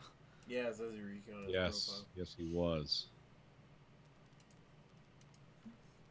That's kind of the last thing I remember he was in. He was also in that weird movie with Johnny Depp, where Johnny Depp comes back from space and he's like he's an alien. Oh, Astronaut's Wife? Yeah, yeah. It's like one of those weird esoteric science fiction movies. It's not really good, but it's got some good performances. Oh, anyway, back to the Green Mile. I think this is I really like David Morse in this as an actor. Is that, what's his name? Brutus. Brutal. No, Yeah, they he- call him Brutal? Is that his nickname, Yeah, Brutal? they call it Brutal, but his name's Brutus because it's from the Shakespeare Julius Caesar play. Okay. Because his parents like had ambitions for him and he just became a prison guard. That's kind of a joke of his character. Like he always hangs close to Edgecombe. It's like, I'm really good at hurting people, not so good at thinking, so you're going to be like my moral compass. And he plays that role perfectly. It's like, well, whatever you say, Paul, that's what we're going to do. I like how effectively how huge they made. Michael Clark Duncan was a huge man, but like I remember watching this, like he's not that big. But they do a good job of shooting him and making him like 2 feet taller than he actually is. Yeah, he's like 6'5", but they make him look like Shaquille O'Neal Yeah. compared to normal people. He was not quite that big. And this was his biggest movie too. He won an Academy Award for this one. Yeah. And then sadly he died suddenly. Yeah. Like it wasn't right after this movie. No, but no. it was more recent. Years yeah. ago. I know Tom Hanks gave like a 45-minute eulogy at his funeral because they were actually good friends in real life. Huh. So it was actually sad, but Tom Hanks made it funny, even though it was a eulogy. There's video of it. Well, the trivia said that Bruce Willis got him the role for this. Oh, really? Yeah, after I forget. There's some Armageddon linkage that like got him this movie. That actually wouldn't surprise me. Yeah. And then the great Gary Sinise is in this for a little bit. Oh yeah, he's the lawyer, right? Yeah. Okay. And yeah, besides the farmer, probably the only real picture of poverty during the Great Depression in this movie. There's not a lot of I don't know. There's like You don't see everybody- much of the outside world. Yeah, Yeah. well, I mean that's purposeful, but at the same time, it's like it's the Great Depression, and people talk about holding on to their jobs and shit, but that's all it is. There's no talk otherwise. Everybody seems to have full lunch pails and nice things. No, not necessarily indoor plumbing, but Yeah, they all had jobs, though. That Yeah. was the thing. That's why they didn't make a lot of waves. It's like, there's miracles and magic going on here. Just shut up. We know. that's not gonna pay the rent. Yeah. Yeah, try to eat miracles, motherfucker. That dialogue never made it into this. Probably because Tom Hanks wouldn't say it. Yeah, I heard they dubbed. There's that part where the first part where he brings in John Coffey. He says, "Percy, get the hell out of here." Apparently, the first they dubbed it over. He was supposed to say, "Percy, get the fuck out of here." Oh, really? I didn't know that. Yeah. Although I tried to watch it and like look at the lip sync and like, did they just dub that over? But it didn't look like they dubbed it over. But I don't know. It's trivia on there, so Yeah, it's a thing. because it didn't look like he was making an F sound and then they just put it in. It looked like he said hell instead of fuck. So unless they had some really good special effects to alter his mouth. It's like when they made Kennedy talk to Forrest Gump. But yeah, that was it's a cool movie, cool book. It don't watch it if you're in a frail emotional state. And also, yeah, you also have to put away some time because this is a 3-hour movie. Yeah, it doesn't seem like a 3-hour movie, but the cool thing about this movie, because it is 3 hours and because it's starting at the end and there's a whole story to tell, the weirdly the 3 hours gives you a passage of time too. Yeah. It's like you immediately know. There's kind of act breaks where you can like, I can stop here and pick it up later. Yeah, I can take a leak, cook some bacon, whatever I got to do. Watch this movie. I just sat in front of my computer and built the transmission to a Tiger tank. But whatever you got to do. So yeah, this is a real good movie, and I enjoyed it a lot more watching it than I thought I would. What did you guys think? I enjoyed it for the third time. Yeah. Yeah, I liked it better than I think I did the first time I watched it. Like I said, because I was comparing it too much to Shawshank Redemption. Yeah. So I enjoyed it more this time around. I was looking for different things. I don't think Michael Clark Duncan's gonna be going through a sewage pipe out of that prison. Well, I can see a lot of DNA between this and the Shawshank Redemption, even though I can't prove it, only because it's the same writer. Yeah. But I saw a lot of the Shawshank Redemption in this, kind of the depiction of prison, but a different side from the guard side. Yeah. Yeah, which, I mean, there's not a lot of movies with guard perspectives of prisons, is there? Not really. I mean, Probably more TV shows. When I think of guards, I immediately go to Oz, but that's all like all encompassing, like evil guards and evil prisoners. Results in evil. Yeah, that's a good long form. One of my favorite movies. Just one of my favorite. I have so many movies that are my favorite, but the Clint Eastwood movie about the escape from Alcatraz. That's like my top favorite prison movie. And what I like about it is there's some of the classic prison tropes, but it's also guys thinking. Yeah. And it's guys thinking that everyone's underestimating, like, well, these idiots aren't going to be able to figure this out. And to this day, we don't know whether those guys lived or not. I'm going to assume they didn't.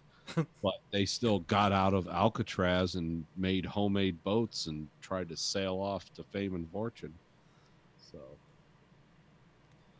but that was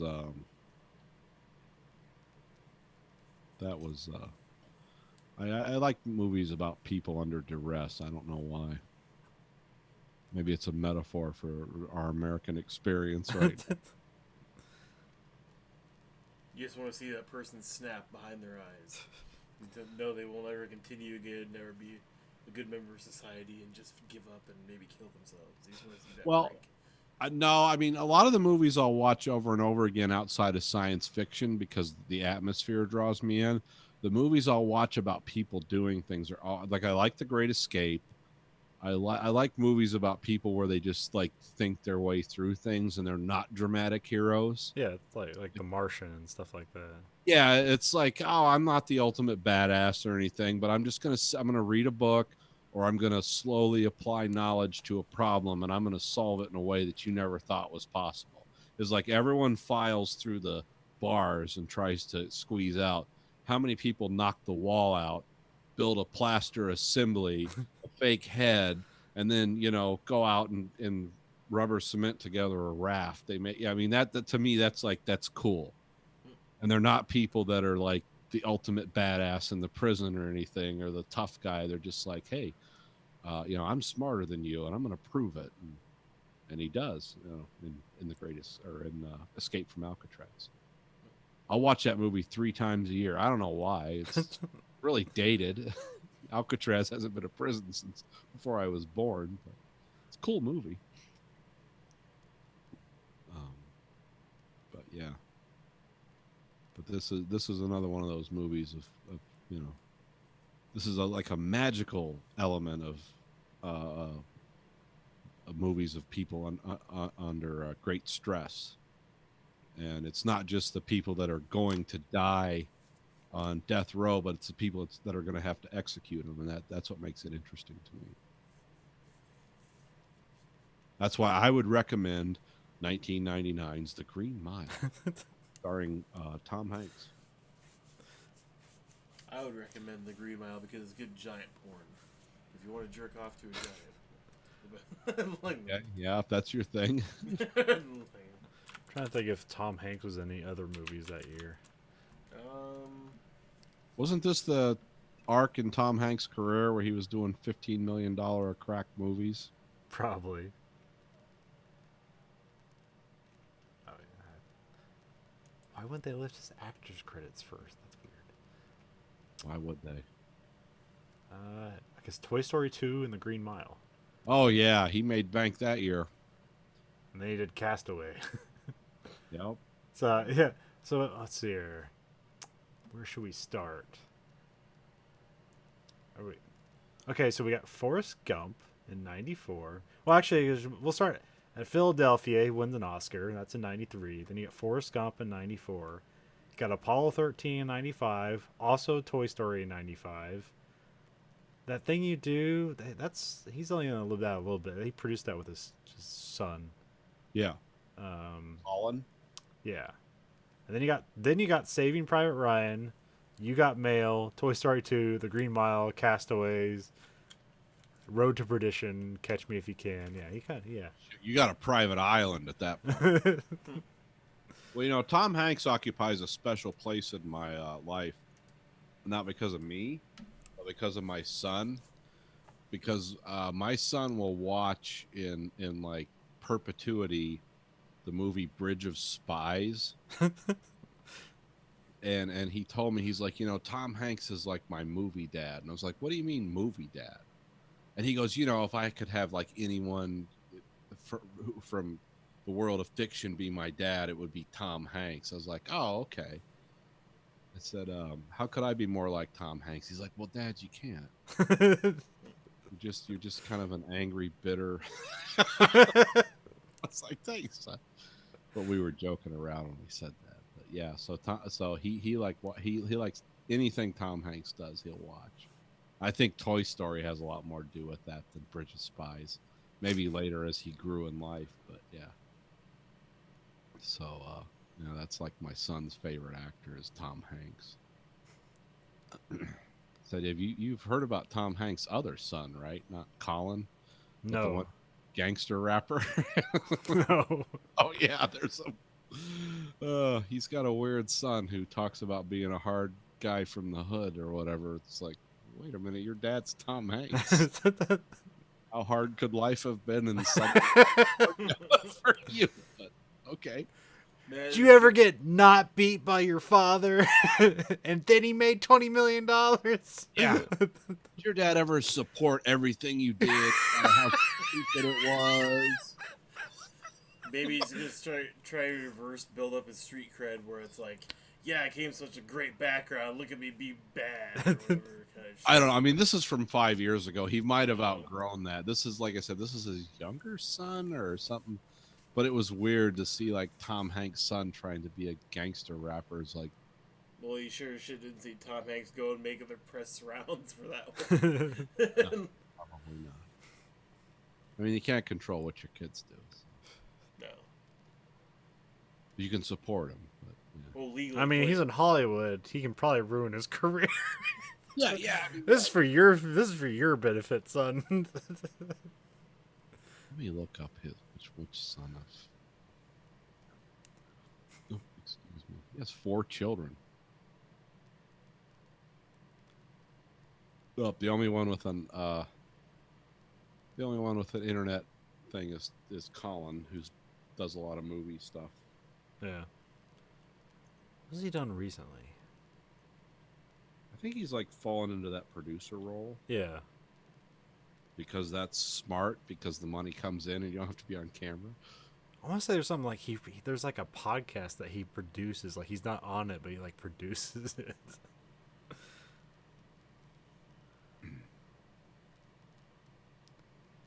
So like, I remember like kind of the last thing I remember him was like he's in was it The Good Guys, that television show where he's like the good cop or whatever. I think Oh, so. Colin Hanks, yeah. It was like him and Bradley Whitford were cops. I swear he's been in like some other like TV show on like maybe a premium cable channel after that, but Well, I remember he was in a season of Dexter that was like okay. yeah. no, I mean, other than that, like I said. Hey, let me it's ask nothing you. recent. What do you think is the worst last season, Dexter or Game of Thrones? Oh, Dexter, I- definitely. I didn't watch the last season. Of Oh, Dexter. you missed. Huh. My Oh wife, man, keep that in your my- mind. That's a good show. You left it. No, my wife told me about it because I watched the season before that I hated, so I stopped watching it Okay. because I've read pretty much all the books for it too. So Oh yeah. Oh man. We gotta have you talk about this stuff because I know like that shit gets weird in the books. oh yeah, it's not. Yeah, I don't have a problem with the books per se, but yeah, it's definitely not cool. I can't even remember a fucked up part of the books now. Wasn't there like weird evil stuff and like then they follow his son at some point and he's evil as well and it's like and it's not just like oh he was born a psychopath. It's like some weird entity that's like making them evil or something. Oh yeah, fuck, I forgot about that. Yeah, because like there's a cult that like trying to sacrifice him and shit and stuff like that, or him and Astrid and stuff like that. Like, I don't fucking remember the. I need to go back and read those. I have all of them. I just haven't read them in a while. Oh, so they're basing that on the Son of Sam. Then that makes a little more sense now. You've heard about the Son of Sam, right? You know the Son of Sam, the serial killer. Yeah. How they think that was a few of the investigating police, or maybe one of them who was just trying to sell books, thinks he was part of a much larger group called the Process Church, which was purely just like satanic stuff. And it's like he was brainwashed by them to go kill a bunch of people because they wanted to, foment whatever evil satanic churches do, like anarchy and death. And because they say like the guy who was the son of Sam was perfectly normal, and then all of a sudden it's like he just flipped a switch and started killing people. That's what this one cop says. Everyone else says, "Oh no, Berkowitz was fucked up this whole life." But so that's how. I mean, I could be totally off base on that. That's just weird shit, I know. But yeah, the last season of Dexter was definitely way more disappointing than the last season of Game of Thrones. Because Game of Thrones never turned a corner. It was always what it was. I think the problem with the last season of Game of Thrones that a lot of people have is it was just a very compressed version of itself. It was like things seemed to end rapidly and maybe not in the direction that people had hoped. Yeah, that seems that is just baffling because all the decisions are stupid.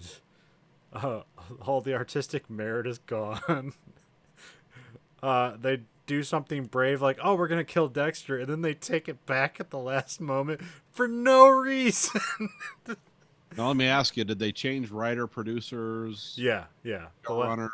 Yeah, yeah, it was all that. Like in the last season was So like that's really what happened. Then Yeah. It wasn't some plot.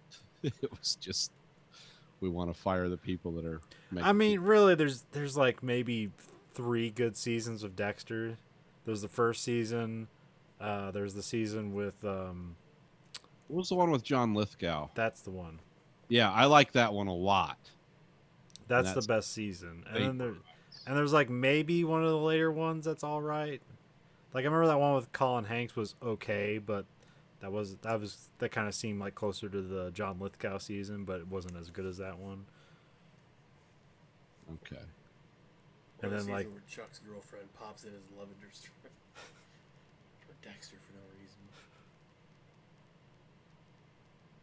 And I remember season 2 was I think season 2 was compromised by the writer strike. Oh, yeah. I want to say like 2 or 3 wasn't as good. I thought 3 was Lithgow's season, but maybe I'm. Maybe. Yeah, maybe you're right. I can't remember. It's been a Colin long Hanks. time Yeah. since I watched Dexter. Yeah, it's funny how shows. I still remember that the in my mind, the pilot episode for Dexter is one of the best pilots I've ever seen. Yeah. Because they get so much information across, and you're done, and you feel like you watched a 2-hour movie. It's like that was 42 minutes. Yeah, the whole first season of Dexter was amazing. And I'm not usually drawn into that topic of like, oh, this is some weird take on Silence of the Lambs. I'm not interested in this, but I think I was on your suggestion I watched that. I was like, oh yeah, this is kind of cool. So I remember like the first episode they established, he has a girlfriend, but he's a psychopath. He kills people, but he kills bad people. He has a girlfriend who was like sexually assaulted, so she's not really up for sex because he's not really up for human emotion. So this is all a cover for him. Yeah. They set up like the whole like, they have like almost like 3 flashback scenes of him being a child and Harry discovering like, oh, he's a psychopath, but we're gonna use this, son. There's stuff with like him and his sister like setting up the she's like working as an undercover cop, like pretending to be a hooker and stuff like that. And she's like, I need a break. He helps her with that. Like so much shit happens in the very first fucking episode. At the end, they start the whole serial killer line that's going throughout the whole season. Like, so much shit happens in that first episode, and it's crazy that it works. The whole first season of Dexter is awesome, and then it kind of fades, and then 7 of 9 I'm sorry, John Lithgow comes in. They always bring those save characters in, and it like that makes it interesting. And then I think there's one episode, or there's one season that had Jimmy Smits in it that I remember was not good. Oh yeah, Wasn't that like where he I think was that's the season immediately following John Lithgow's season. Yeah, because that's the one where like Jimmy Smits is like some politician, and like him and Jimmy Smits kill a guy, and like they're trying to keep a secret the whole episode. Alexa, stop. What the fuck? Alexa, stop. I like heard something and It's like started to play like fucking game show theme music. Yeah, I think Jimmy Smits was the district attorney. Yeah, something like that. Yeah. Yeah. That was too bad because I missed Jimmy Smits. But yeah, you're right. That wasn't a very good season. Because that's where I first stopped watching, and I think that the season after that was like I think that was the Colin Hanks season. yeah. It's like, okay, we're coming back. Yeah. And then then there's the season where oh fuck, what's the sister's name? Deborah. It's when Deborah finds out that he kills people right at the end. I remember thinking like that season was okay, and then the next season where she knows, that one was pretty bad. And I think that might be the last season. So yeah, that was really bad. I can't remember. Was there 2 seasons where she knew he was a killer? I think so. Yeah, I think there was 2 seasons. I think this season, the cliffhanger from like the last season, the second to last season, was like he killed what's her name, the detective or captain that he worked with or whatever. Yeah. And then she was helping cover it up and shit, and having a nervous breakdown and crap. Dexter. But it wasn't like 6 or 7 seasons. Wasn't that basically the run for that show? Yeah, I think it was 7 seasons. That's usually a run for. Usually, like, television contracts are for 7 seasons. There used to be a reason for that. I think is to get past 100 episodes for syndication, but now that's not really a thing anymore. Oh, it isn't? No, because like now how you distribute television shows is different. So, but like for cable, it's like if it's 100 episodes, we'll syndicate it, and then like you get tons of money. Because that's like fucking Seinfeld still like making like hundreds of millions of dollars off of Seinfeld reruns and shit. You know how they should have like done the last season of Dexter, like the big reveal at the end where supposedly he drives his boat into a storm and dies, but then he comes back as lumberjack bullshit. Have him, instead of come back as lumberjack, he comes back as a funeral director. Like, in California. Season 1 of 6 Feet Under. That would have been weird. Because that show actually... That went on for 8 years. Huh. Yeah. Well, because I actually like the ending of 6 Feet Under. Like, it's actually very good. They fucking kill all the characters. Yeah, I know, but it's very actually fitting for the series. And stuff. It's like, I wouldn't say it was a great series overall and over its entire run, but like, it ended well. Unlike some shows. I think I watched like the first episode. I think I watched the first 3 episodes of the last episode. And then all I heard was like, 6 Feet Under, it's a good show. It's like, okay. And then not watch it. Me and Stacy used to watch it obsessively for a while, and then I tapped out. After about season 3, I tapped out. It's like, how much melodrama can we have? I just enjoyed the opening scenes because they kind of like it made it different a little bit, but yeah, it was always the same kind of family drama, and then like a bunch of weird shit. And it was probably the only, like, my wife liked it because the fact that it was like it was accepting of all of gay characters, which is probably one of the. I don't think it was the main, because like didn't Oz and like Queer as Folk happen around the same time, and those were. No, those were before that. Okay. Like Oz was like 99 when that started. Okay, I didn't know when. I never watched Oz. I heard it was good. I never watched any of it. I've watched every episode. Oz was good, but I don't think if you went through the entire Oz arc, you'd feel like, I'm fulfilled. I watched Oz. Like, no, it's like terrible people being terrible, but it's fascinating. Yeah, I remember the one part where he's you'll watch Oz and you're like, I know that guy because so many people fucking came out of Oz. Oh. Yeah. Like, what's the one guy? J.K. Simmons came out of Oz. That was like one of his first big breaks. There's the guy he does the insurance commercials where he's like breaking shit. Yeah. That guy came out of there. Yeah. Huh? Dean Winters. Is his Yeah. name. There's the dude from Lost. He's the wheelchair bound guy in Oz. He came out of there. I can't think of his name. His name is complicated, I think. It's like something Piranu. Like it's a French name. Yeah. Because he was in The Matrix, too. Oh, was he? Huh. Yeah, he was the operator. Oh, yeah, that's right. Yeah. Yeah. Can't think of his first name. Yeah, Oz was dark. Like, I watched every episode of that. I remember there's the one, it's like a BC or whatever. He's like he's the African guy, and he's like from Africa. No, I'm not just saying. He's the black guy. Yeah. And he helped out and worked in like the AIDS ward or whatever, just so he could get someone's blood so he can infect a guy with AIDS. Jesus.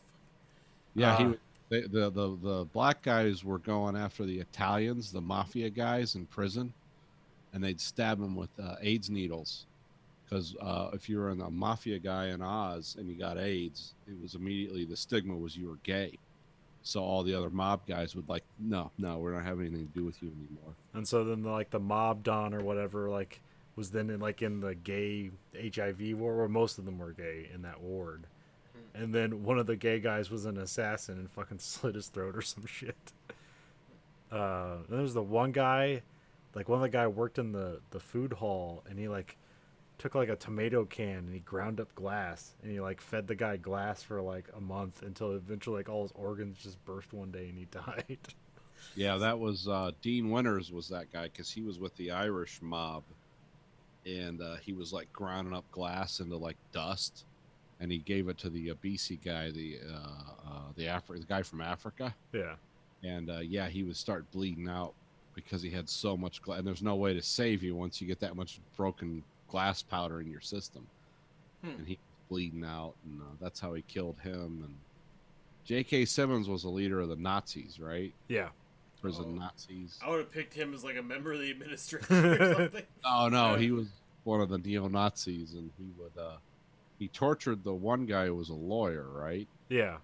Yeah, it was basically, constant prison rape. And There was the one guy, it seems sort of nebulous as to, it's he gets somebody killed just for neglect, and then he gets put in fucking hard state prison. And then he just basically gets passed around, and then he that's where Christopher Maloney, they have a gay relationship together. And so Christopher Maloney's basically crazy, and he's willing to kill people for that ass.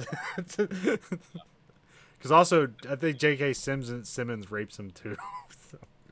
Yeah, the Nazis just rape him because they can dominate him, but the one guy's actually in love, or it's a dark story. Oz is dark, and it's actually listed as a comedy. It's listed as black comedy. That's not racist at all. Well, they talk about that a lot too. Because Oz started in the mid '90s and ended in 2001. So it was one of those series that was at that one of those transition points in America. I think like it was before The Sopranos. That was kind of like HBO's big, or at least memorable show. Oh yeah, it was memorable because it was fucking crazy. Because before that, HBO did because Chris Rock used to have a bit about it. They did that like Scared Straight shit Yeah, where the tossed salad man. yeah. That was all HBO that did that, and then they decided let's make a prison drama based on these guys, and it's like, and it's HBO, so we can do whatever we want to, and they did. Some of the shit they did on Oz you wouldn't do nowadays. Like, because Orange is the New Black is very tame compared to Oz. Well, it's based on a real life experience. Yeah. Although it flies far away from that. Yeah, currently. Too, but yeah. Yeah, I'm really not looking forward to the last season of that show. I really don't want to watch it. But what if they like hang Piper to death? Then I'll watch it. Okay, that's what I thought. Because you fucking hate her. Yeah, because she is a shitty character. She's an annoying, useless character. You like everybody else more than you like her by a mile. It's really sad that, I mean, I'm hoping it's not as bad as that in real life based upon that experience, but at the same time, I have a feeling it's close. She's not directed to play the character that way, I'm assuming out of her own need to play the character that way, but... Well, I mean, after the first season, they were out of material, so then it's like, well, let's just do Oz. I guess In a minimum I guess I security figured they- women's prison. I kind of figured they ran out of material after, like, the first couple seasons, but I guess I thought that went longer, just the first season they had material for. Because now it's like, Piper on the outside, like, no! That won't be interesting at all! Like, just to have to see her, like, try and get jobs so she can stay on parole and shit. So she can bitch about fucking working at Taco Hut or some crap. Like, I don't want to fucking see that. She was annoying as shit when there's lesbian sex, drugs, and violence going on. Like, if I cut all that out, she's going to be the most boring person in the world. Yeah, if I can't stand this bitch through all the unwanted cunnilingus, how can I work in a minimum wage job? I mean, that's just straight up fucking. That's not any kind of... And now I can't remember. I thought we were stalling for Nathan to find something, but we should probably end the show. 3 hours and 20 minutes. Yeah. My wife's sending me texts like, what the fuck are you doing? It's like, we're talking as men. Anyway, this week for the American Greed Factory podcast, this is Nathan. It's Conlon. Andrew. Goodbye, America.